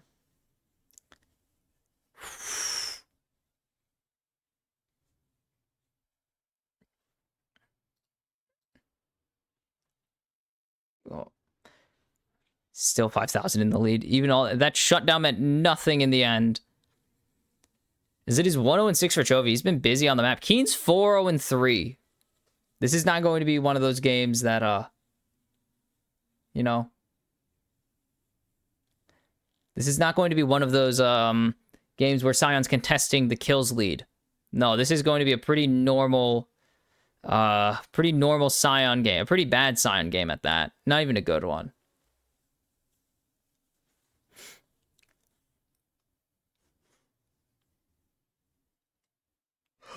Sorry. Uh-oh. Someone's house is on fire. There's a fire truck going by. That's not good. Oof, 2 items already for Chovy with an 8-stack Dark Seal. 2 items for Ruler. 2 items for Keen with the upgraded boots. Not HLE. I'm so used to this being Gen.G versus HLE. Top Esports are just begging for an angle back into this game, but they are not being given an inch. Chovy now with the upgraded boots as well. Canyon going for Cleaver. Should be able to grab that pretty soon.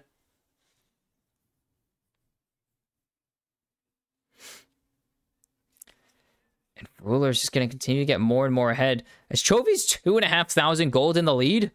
What the hell happened, Cream? Like, what? What happened here? Hold on. Cream is getting absolutely slammed?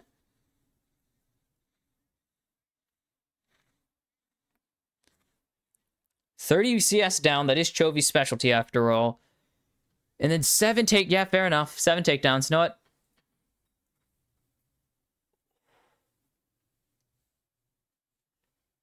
Not fair. Nope.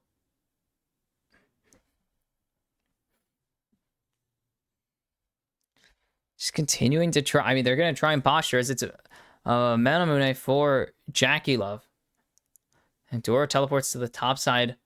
Gen.G are, well, you can see, yeah. Exactly where they want to be right now. They want to be on this top side for unknown reasons. Mysterious reasons that they want to be up here.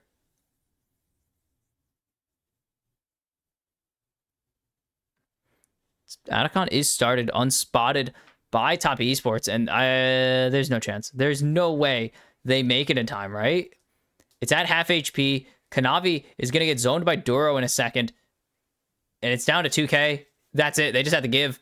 Easy Atacon. And now maybe an engage for Gen.G as they find Hong. The Pop Blossom's only going to find Canyon, though, as Kanavi is going to be in the Crescent Guard, but it's not guarding anything as Cream between worlds, but he's the only world he's seeing is the underworld as he's taken down. It's a triple for Ruler and the ace for Gen.G following the Atacon fight, and that is GG, surely.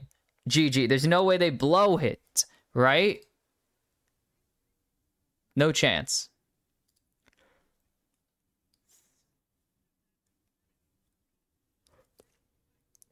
Chovy picks up the tier 2 in top lane. Big money. The zoning from Duro and Chovy, so good. Hong only finds Duro, so who cares? Keen, 2-man airborne. As Canyon going forwards, he gets CC'd. He blows up Hong. He doesn't give a damn. And Cream, I guess, in a final desperation play, goes for it. And then Ruler to his team, get in indeed.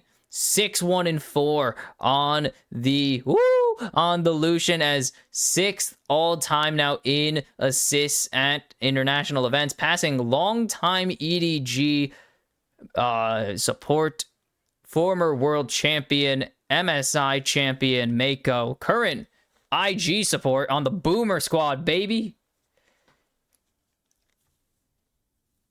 It will be third Dragon to Gen.G, or third Drake for Gen.G, fourth Drake over to them, as they are on soul point now. TES really are struggling. I mean, I can't say struggling, because struggle implies less than this somehow. This is more than struggling. They are dead on the floor. It's nothing to do, as there's the wall to separate them. Maybe they find an angle, but Duro is going to stop the jump in onto his support, or onto his jungler, sorry, as Duro super low. The drive not going to connect. He's going to get the redemption healing. 369 falls to Keen, as it's 606. And now Kanavi getting jumped on here, and it's all over. There's so many bullets. The culling does just that to Cream. Ruler picks up number 7, and he's gonna pick up number 8 right after it. Gen.G wiped the floor with Top Esports in game 1. It is a 13,000 gold lead. It is 21-5 in kills, and there is no doubt that this team is one of the best in the world still, as they prove it. Abdur's dead. They prove it against Top Esports in game 1. They steamroll their way to the lead here, and under 25 minutes. Was that under 25? Under 20? It couldn't be under 20. They took out a combo. Under 25 minutes. I'm almost certain that's the fastest game of the entire tournament. That is a huge pickup there for Gen.G after what was a sad start against the LPL, as they were taken down by AL, of course, in their second game of the tournament.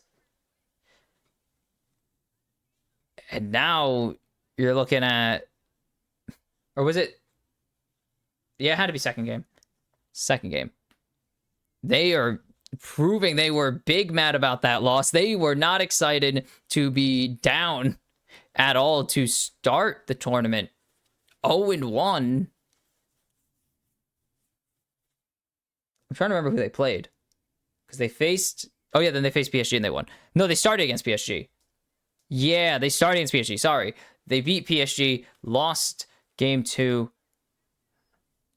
Yeah, beat PSG, lost to AL, and then stomped T1, and now they've stomped Top Esports.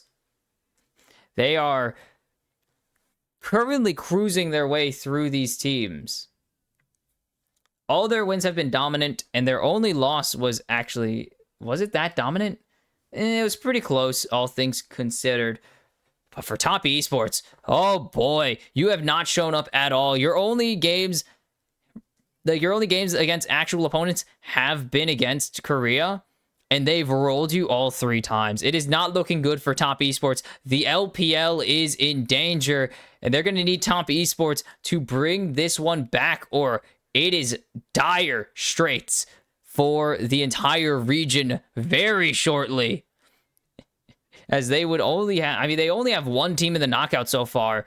Based on the trajectory of this game, Korea's going to have 3, out of their 4 seeds already in the knockouts. Europe's going to have a seed before them. This is not looking good for Top Esports. So can they pull it back in game number 2, or will Gen.G roll once again to put themselves back in the knockouts for the 4th time in 5 years? Actually, I think it might be 5 times in 5 years. Yeah, 5 times in 5 years. We will see after this. And we're back for the final game of day 7, possibly, as it is 1-0 Gen.G over Top Esports. They're looking to make it a clean 2-0, as they are big mad they even dropped their first Swiss stage game, or their first Swiss stage match, I guess, technically, even though it was a best of 1 ever in the first, or in the second round. And they have rolled through both opponents so far that they face after. T1 got the 22-1 treat, or like the 22-2 treatment. That wasn't fun. I think it was 22-2, right? Had to be. 23-3, so it was the same ratio of kills, but it wasn't quite the same.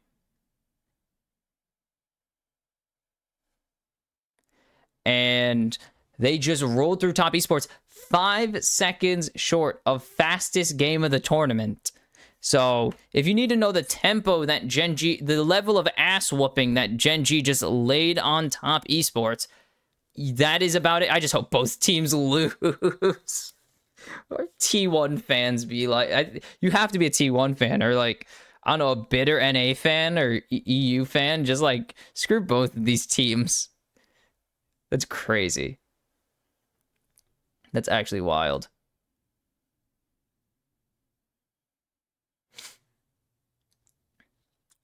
Ooh. That is a CFO side. Yeah, CFO. You now are going to be in the hands of JKL, Jackie Love.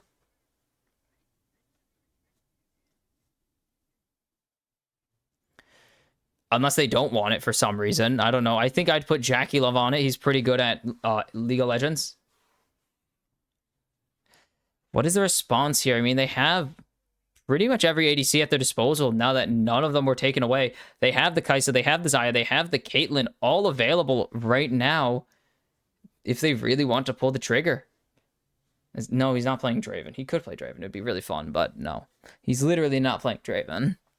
He already has his champ locked in, unless it's like Yunara mid for some reason.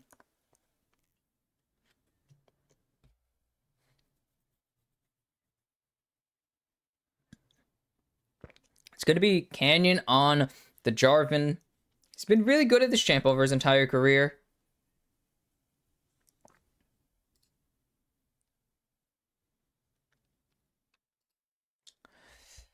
Is it going to be the Kai'Sa? I kind of assume it will be, and yeah, it is.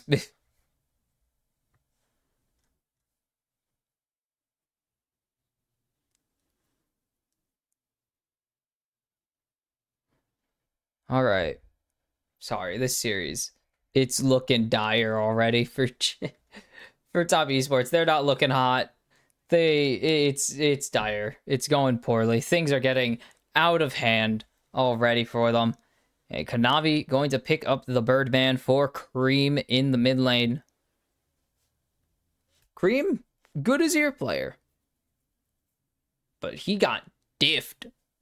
Chovy put the beat down on this guy.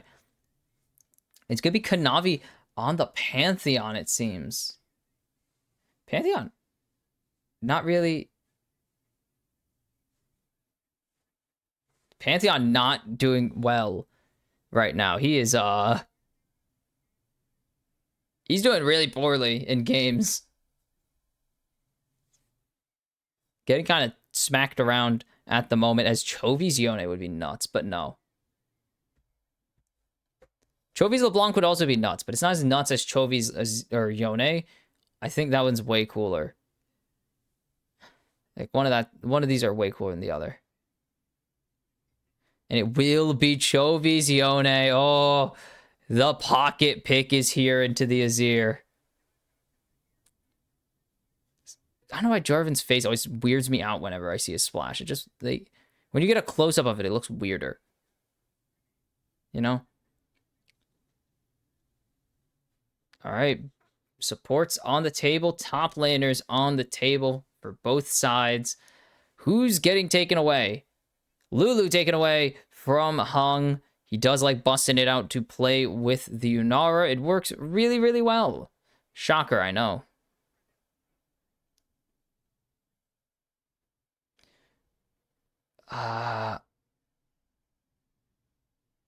What else is there to get rid of? I mean, Cassante, Ornn. There is Ambessa on the table right now. Oh, no, never mind. Sorry, I didn't see the first ban. Nautil is going to be taken away. That's the obvious one from Duro. He plays a lot of it, and it's also the best pairing for Kai'Sa right now. I'm seeing things pop up on this side, and it's annoying me. Do they want to get rid of the Poppy? They have a very dash-heavy comp. Poppy would shut that down pretty quickly. And they will get rid of it. Okay. Poppy down. Do they want to get a top laner down? Or are they going to just leave Keen Sante alive and let them get support counter? Because that's a dangerous game you play. Keen is known to this champion. They're going to take away Duro's Alistar. Another champ he plays quite a bit of. But it's all supports all day in this ban phase too. Is this just a Cassante slam? Or do they want support counter? I would assume they want support counter here. Oh, no, it's going to be the... Okay, support lock in here. The Rakan. So continuing the go forwards angle for Gen.G. They're going to get the top lane counter pick for Keen. So what do they want? They have Renata available. They have the angle for... Ooh, tanks. There is a Rel if they want to go for it. It's going to be 369 on the Rumble, it seems. So that probably means an Ornn's coming out here for Keen. And the Leona has been picking up in priority. And it's finally back. Welcome back to relevance. Leona last name. Whoa. Hold up. Nah, I don't believe it. That's fake. It's going to be Ornn. It's Ornn, yeah. Ornn just beats Rumble eventually. This is not a surprise to anybody who's ever played the game or seen the game of League of Legends at some level of competence. You're engaged, you live forever. It is the angle of a lifetime for Keen. It's not the Cassante, but it is another tank champion. There actually probably isn't going to be a lane... Ruler might opt into the lane swap. I think that's about it, though. Like, if Ruler doesn't opt into lane swap, I don't see an angle. Actually, no, there might be an angle because Jackie doesn't want to face the Rakan here. Potentially. It's an option, but we'll see. He knows plenty about it. Support played a lot of Rakan when they won the World Championships an eternity ago. It's been 7 years. Can you imagine that? 7 years. Crazy. I mean, it also is one of the most popular Rakan skins, so he's seen it plenty of times. But 7 years, man, since JKL and company won the World Championships. I don't know. I think that proves how old all of us are, and we're going to turn to dust eventually one day. But Chovy, with his champion of choice, like his, not most played by a mile, but his probably most iconic pocket pick. There aren't a lot of Yones left in the world, but this one is one of them. As we're not seeing any lane swaps come through, it looks like it's going to be a commit to normal lanes. My only assumption was Jackie wouldn't want to play like into Rakan super early, but Rakan also takes the Q early, so it's not like you won't have an angle for disengage. And you have Leona for peel, so it's not that bad. Like, you have Leona if he ever wants to jump in, so it's pretty good. It's pretty safe to stay here, as you could see. Pretty normal rune set coming through for the... Is Canyon warding his own jungle here? Is he invading?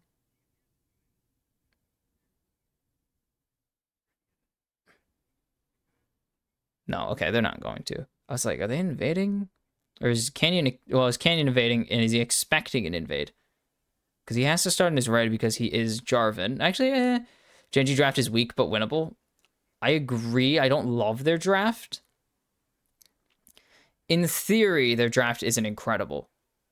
In theory, top esports draft is kind of butt. Well, in reality, top esports draft is kind of butt. I just don't think the Pantheon is the angle here. I don't know. I just feel like the Pantheon was a bit of a questionable lock-in this early in draft. They could have really used a this comp could have used a Jarvan. Like, that is the key angle. This comp could have used like a big engager. Besides Leona. And Cream. Cream will have wave advantage, obviously. That's why you take the lethal tempo into this. Duro has Q, so can't really do anything. They will still lose out on push, such is the way of life when you can't touch the wave because you are Kai'Sa into a Leona.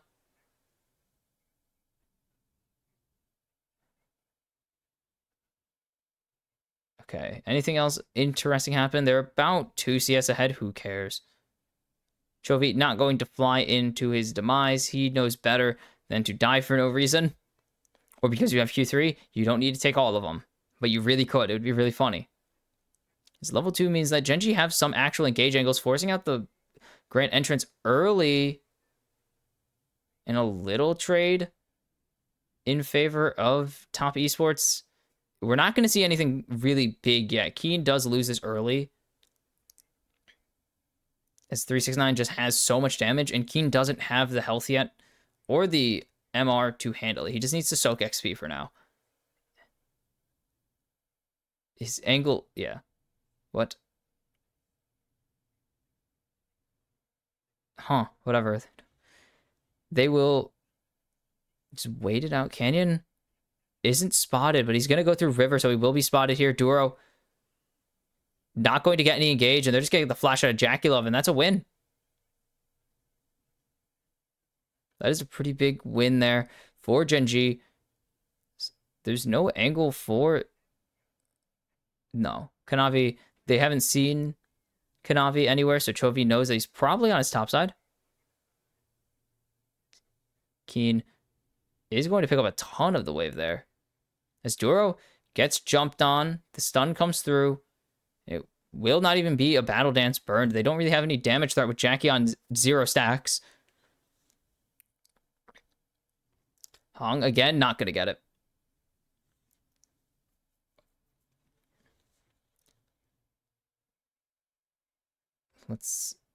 Where are we in this world?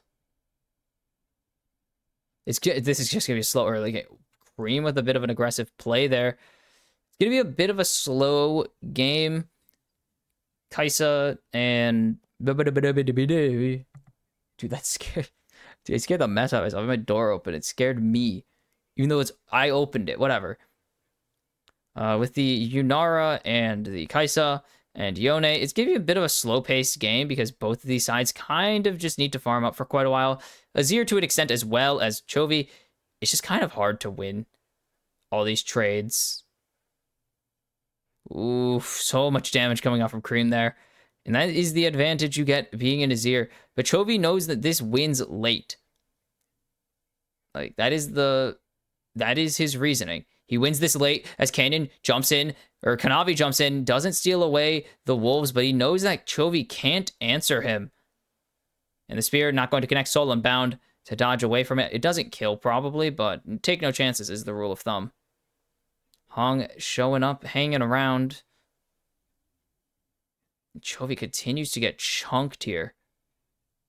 It's such a crucial...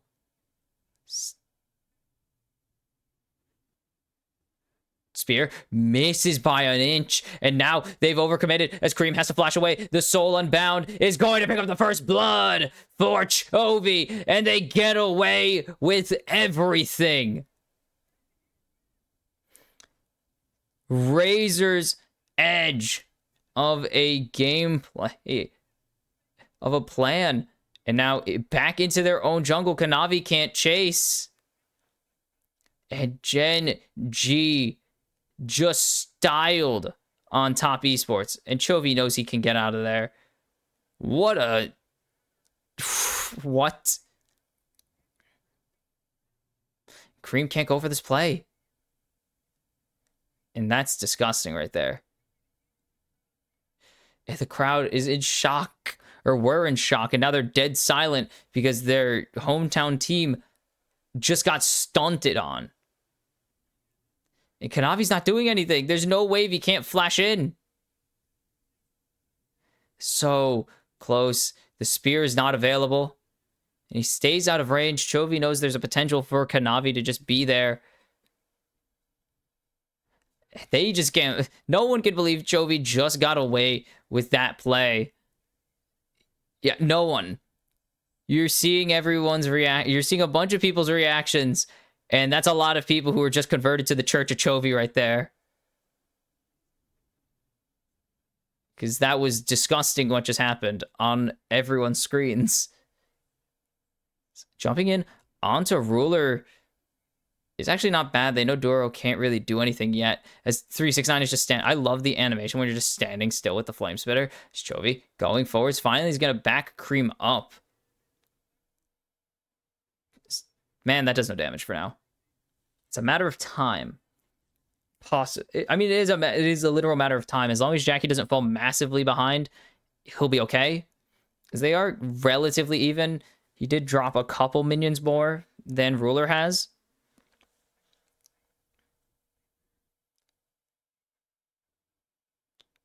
As man, TES are so cool. Chovy going forwards, gets the airborne and forces out the disengage from Cream. He's trying to go for another Q. He misses it. Oops.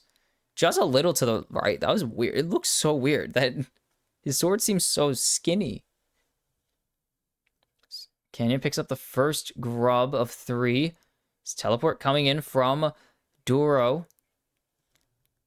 And Canyon going to get a second here. And they're going to get the disengage as well. Kanavi only going to be able to grab one grubby as onto Keen burning alive. And they're not going to get anything. Hong is up here, has the ulti actually, but here comes the Ornhorn to clear the wave out, and you can't block this.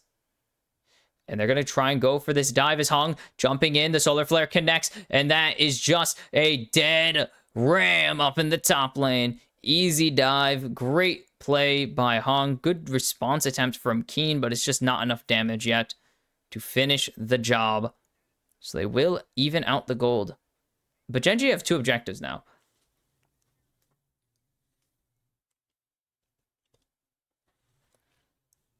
Actually, Jackie can't really do anything Chovy. Like, it's even easier than Azir, because at least Azir has some moves. Jackie has to commit an ulti if he wants to have some moves. 2 Drake, or well, a Drake and Grubs already over to the side of Gen.G. That is a good early advantage for a team that loves to play their late game. Canyon getting busy in this early game, like, that is his one weakness, is that he's been super inactive this year early. Or, well, this split. I don't even know if it was a whole year thing, but he's just been farm heavy. But he's been getting... I mean, he was active in mid lane. He spent a lot of time hovering Chovy. And then got away with it. And then he gets the camps. Like, the early advantage for Canyon is non-existent because Kanavi went and got a kill in top lane.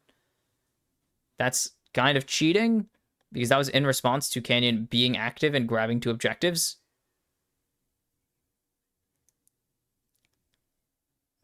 There's no first items coming through quite yet. This is probably the slowest. Well, this is oddly slow. Given the tempo of the first game, it's not that surprising. I was like, it's a game 3. No, it's not. It's game 2. Gen.G absolutely slapped Top Esports in the first game. And it's probably going to be more of the same as Boots finish for Chovy, as here comes the teleport from him.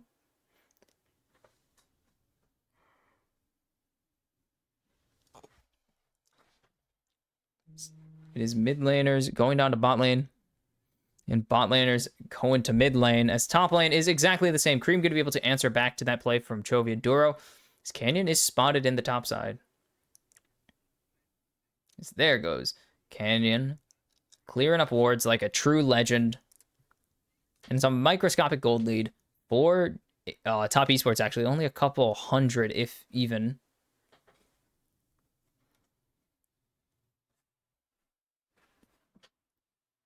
Now, the only real lead you have is this Rumble, who is about 500 ahead on average, is going for something, threatening a rotation onto Ruler. It's not really the best angle. We'll grab Vision of Try at least. As Chovy is spots Hong. They don't know Kanavi's here. Now they know Kanavi's here. They could try and lock down Chovy. He's just going to have to ulti here out to safety. And he will actually Q3 buffer perfectly through the Solar Flare. And so that's a big burn from... Ooh, big burn from Hong. In exchange for nothing.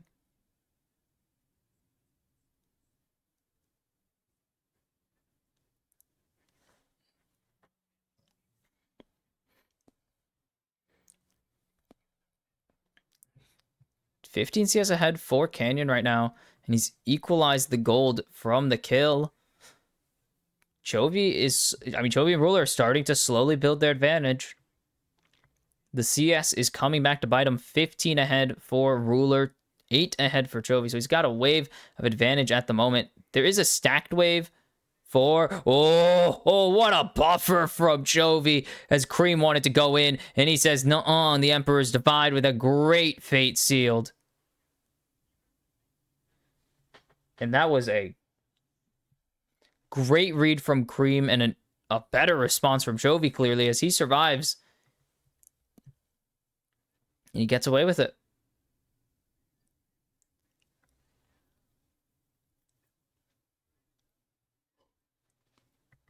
Chovy kind of just gets away with the play there, like the really cool play. You know the one? Rookern? Not Rookern, sorry. Rookern for Keen finish. So he's actually doing he's pretty safe into 369 now. But Chovy styling right now. Is Hong going to land the stun? I believe that was onto Duro. It's a forced disengage. And we're relaxed here we're relaxed in this game state. Coming up on 14 minutes and 35 seconds to the Rift Herald. A minute to the Rift Herald. 30 seconds now to the Dragon. As there will be no teleport for Cream or Chovy to get to Herald fight if there is one.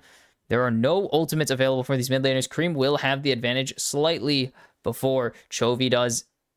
If he survives this, he goes for the shielding on his soldiers as here comes Kanavi just to get to the bot lane. Chovy does not go forwards. As you can see, a kill and a lot of gold from minions. That is the Chovy way. Not for a lack of trying, honestly. He's been they've put a lot of pressure on him as they've caught Duro. Duro going to disengage there. It's double control warded.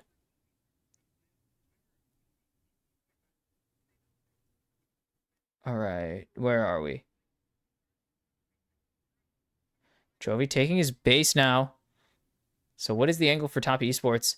As they can't really do anything. Chovy double teleports to the bot lane. And that should just be Drake. There is no real angle for top to get involved. They're dead even, but what are they going to do? They have Solar Flare and Jackie's ult.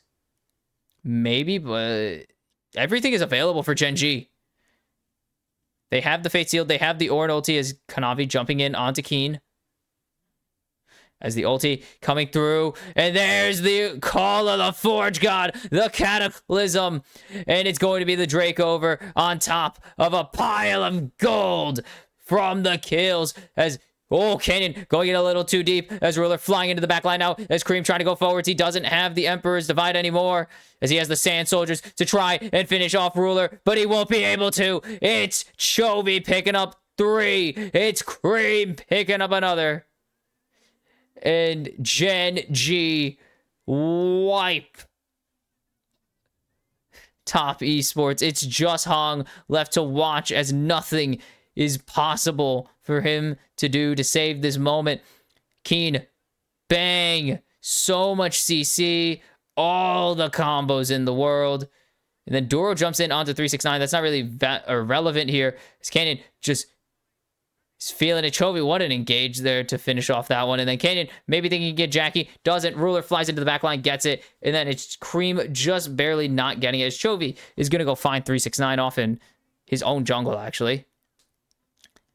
And then Ruler barely gets away with his life. As Cream can't find the kills. And Gen.G took an angle that maybe didn't look incredible and looked like a 50-50 and turned it into an incredible fight win. It's going to be a second dragon over to them, the second dragon as well over to them. 3,500 ahead now of top esports. Chovy looking like the carry that he's been for so long. He looks like this is the Chovy that has won MSI. This is not Worlds Chovy, it seems. Even though he's been very good in the Swiss stage, this is not Worlds Chovy. Surely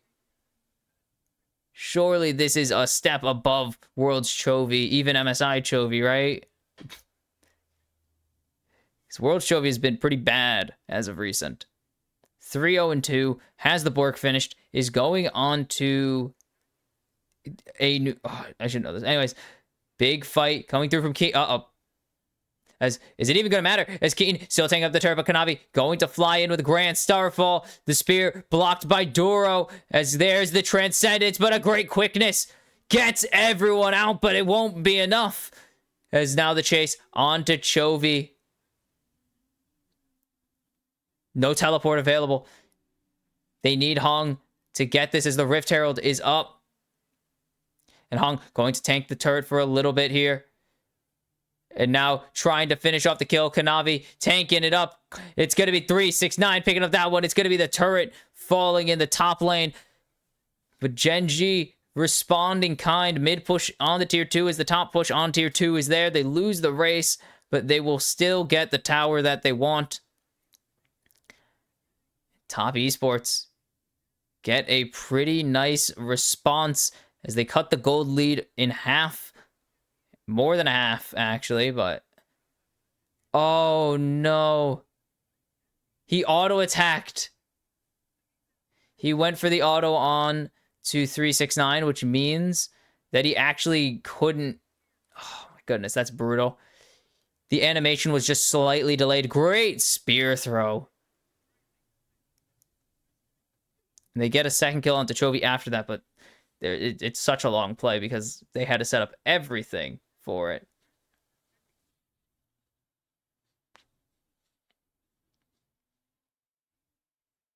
Two players with 1k gold leads in favor of Gen.G, but 369 does have one onto Keen.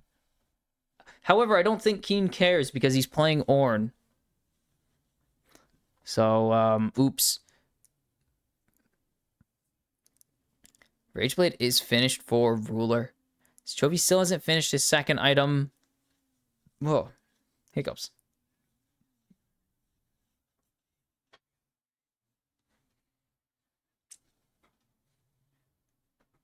It's Atacon up here in the top lane. Still about 2,000 behind. It's Chovy looking to pick up, or looking to escape as the Fate Sealed is blocked, as the Emperor's Divide is not there. The Grand Starfall is burned, but now the response is here. They've taken way too long to kill Chovy, and that means that there's so much going wrong. As Kanavi can't flash out, they don't finish off Chovy, and they're gonna pay the price for it as the gold lead instantly doubles. The Atacon is going with it. Gen.G on the back of a failed ulti from Cream.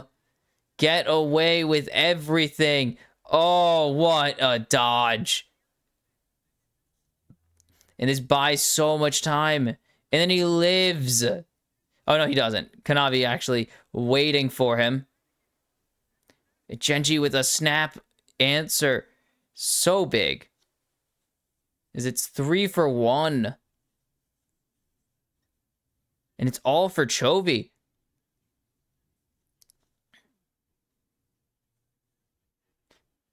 And 3K gold lead between between Chovy and Ruler now. Collective 3,200 ahead of this 3,900 4K gold lead now. And this is Soul Point, no doubt about it. Duro wasting so much time for Kanavi. And there's no response available from Top Esports. Maybe there's a fight as they think they found Duro. The equalizer is nice, but Kanavi is getting shredded here. He's going to get the jump, but he's not going to find the kill. Canyon getting destroyed. Jackie Love going to get one in response. 1-for-1. Keen slowly starting to take damage as Jackie trying to continue to go forwards. Nice fate sealed, but a good response from Cream. Ruler finds one more. It's 1-for-1 for the ADCs as 369's going to torch Ruler alive. And it's Top Esports finding a slight fight victory as they're waiting for it. Chovy with Duro. Duro still had the quickness. Is there enough damage? Chovy going to respond. Cream finds one more in response.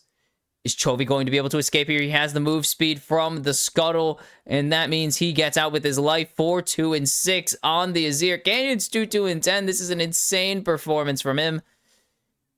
It is so narrow. Tier 1 falls. Top Esports claim an objective bounty while all this is going on.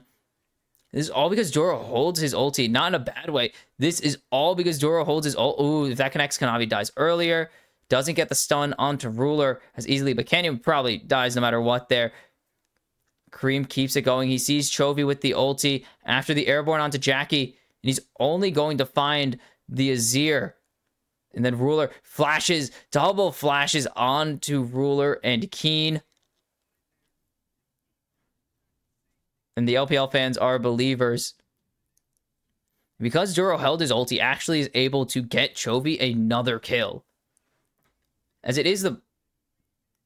Oh, he's building QSS at the same time. I was very good. I'm like, what item builds out of those three things? Nothing. It's QSS with a shield bow at the same time.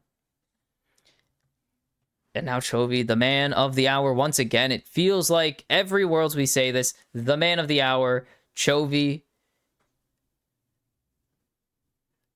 The gold lead is dissipated completely for Ruler as Jackie 3-1-3. But continuing to have that gold advantage is Chovy. And that's your guy. This is the guy you got to put your eggs in the basket on now. But he has a pretty good supporting cast. Everyone on Gen.G doing their jobs to an incredible extent. Ruler on 3 items now with the Gnasher's Tooth being completed. And Chovy should be on the Mercurial Scimitar soon to complement it. As they need Keen to get another level. They probably want an ornament onto Ruler. Probably that... I actually don't know. Do you want the Rageblade upgrade or do you want Gnasher's upgrade? Because both of those are good options, but one gives more AP than the other. I think it's Rageblade. One gives way more value, and I think it's Rageblade. Frozen Art finished for Keen. As you can see, the slight item advantage across the Rift. Some more pronounced than others. Again, Chovy, pretty much a full item ahead of his opponent right now. Jackie will respond with the Runans, though. Hong going to get the jump onto Duro. Is there any follow-up as Jackie throwing in a ton of damage there? Still has the ulti as well if he wants to pop it, but Duro doesn't have teleport. He has the ghost right now, which is good for his engage. But no response available. No reset really for Duro either. He's just going to have to accept it.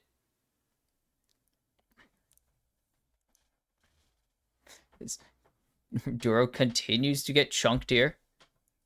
Continues getting chunked. Absolutely. Forced to reset. Unless Duro... No. Not going to happen. They accept their fate. And Baron's already up. Drake Soul. Gen.G don't even need to fight for the Drake Soul. They can try and go force Baron if they want. We'll see what the angle they want is in the end. As that is upgraded boots for Ruler. And now a ton of attack speed in his pot. Look at how fast he's attacking. What did Gen.G want? You see the ping going down. The flag on the Baron. as if Top Esports go for this, they will have, or if Gen.G go for this, Top Esports have to answer. They don't have a choice. They can't go Drake for Baron. They have no clue what's going on. Duro is continuing to zone. They will throw another ward down and see that Gen.G are here. And Gen.G just going to waste their time. They know that they win the war of attrition in the long haul, or in the long term, as they're jumping in onto Duro. That's who you want to be hitting, as they're going to get an equalizer onto nobody. Two-man Ornhorn, but no follow-up available in Gen.G. Maybe burns. No, they don't even burn everything. They really just burn the quickness there so Duro can get out. And the call of the Forge God, as there's the Fate Seal not connecting onto anything. Cannon flying in with Ruler. It's already 2 for the world champion ADC, as he's gonna get 3, and he's looking to make it 4, as Gen.G are gonna wipe the rift clean. It's the ace coming through, and Gen.G are going for the Baron, as Chovy will get the dragon. And they are restaking their claim as the #1. Yeah, they fell to AL, but this is what they do in response. Disgusting. It is everything burned. Top Esports have Starfall and Divide. And it does not do anything for them. Cream, great shuffle, but it does nothing special. Chovy does not get the dragon. They just get the Baron instead.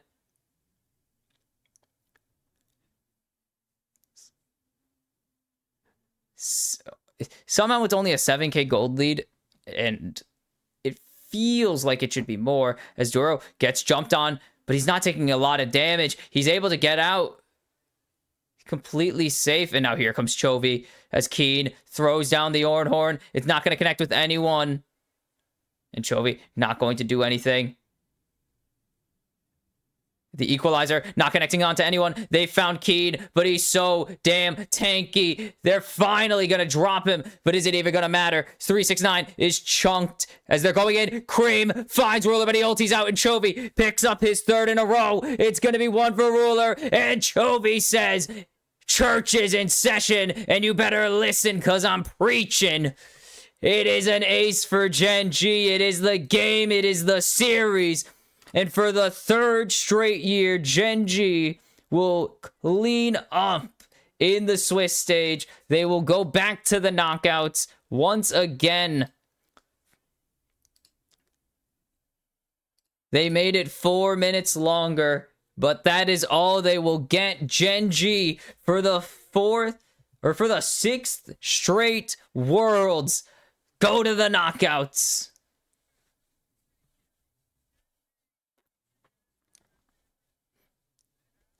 They drop a single game in the Swiss stage, and it is to one of the other favorite teams. It was their first game dropped, and clearly Chovy was not happy about dropping his first game in Swiss stage play ever. So he responded by raising the earth that T1 and Top Esports walk on, and they are going to make it a clean 3-0 follow-up to their loss, as they will sweep Top Esports. They will sweep their way into the 3-1 pool with HLE and G2 and send Top Esports down to 2-2. And that is a dangerous... Chovy with a chip on his shoulder we've seen from his MSI runs and his LCK runs. When he fails to win something, it only makes him want it more, and he wanted an MSI. He wanted the LCK title so badly after HLE took it from him twice. So he rolled them over in spring and summer. He wanted an MSI title after not winning anything for so long, and he wins 2. And after 6 runs now at the world title, he wants his crown. 5 failed runs, 3 semifinals, and it is with Chovy, Gen.G are 6 for 6 at making the knockouts, of course, to the surprise of no one. but they are yet to really... They haven't even made a final yet. And that's where the real test is. This was nice, but this is just...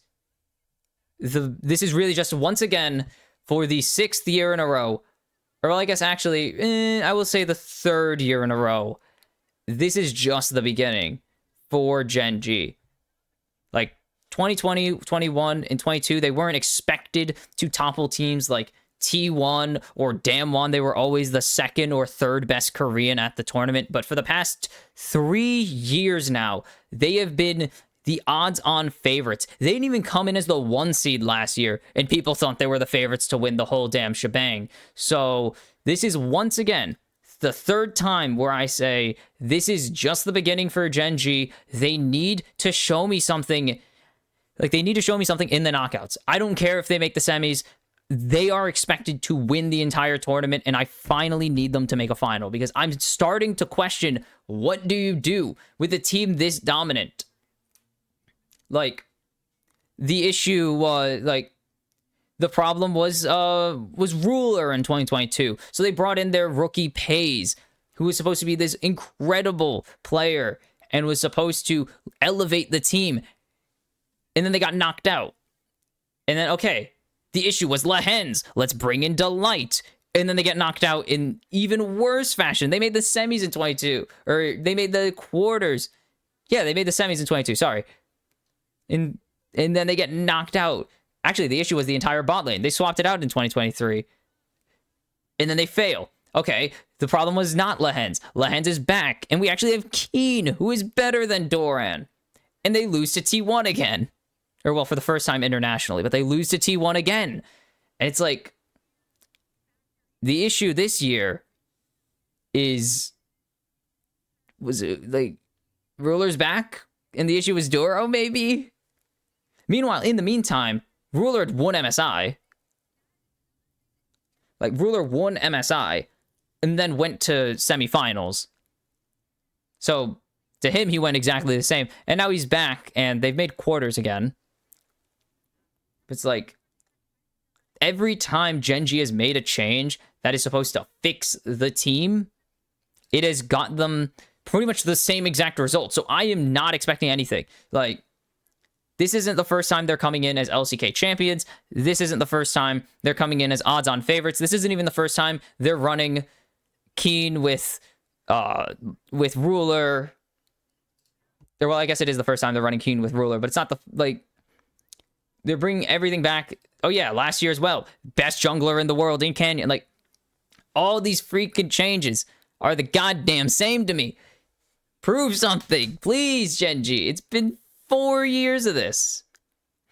But with top esports, they look terrible. I think it might have been the draw, guys. I think they got an easy draw, and that is why they did so well in the first 2 days of the tournament.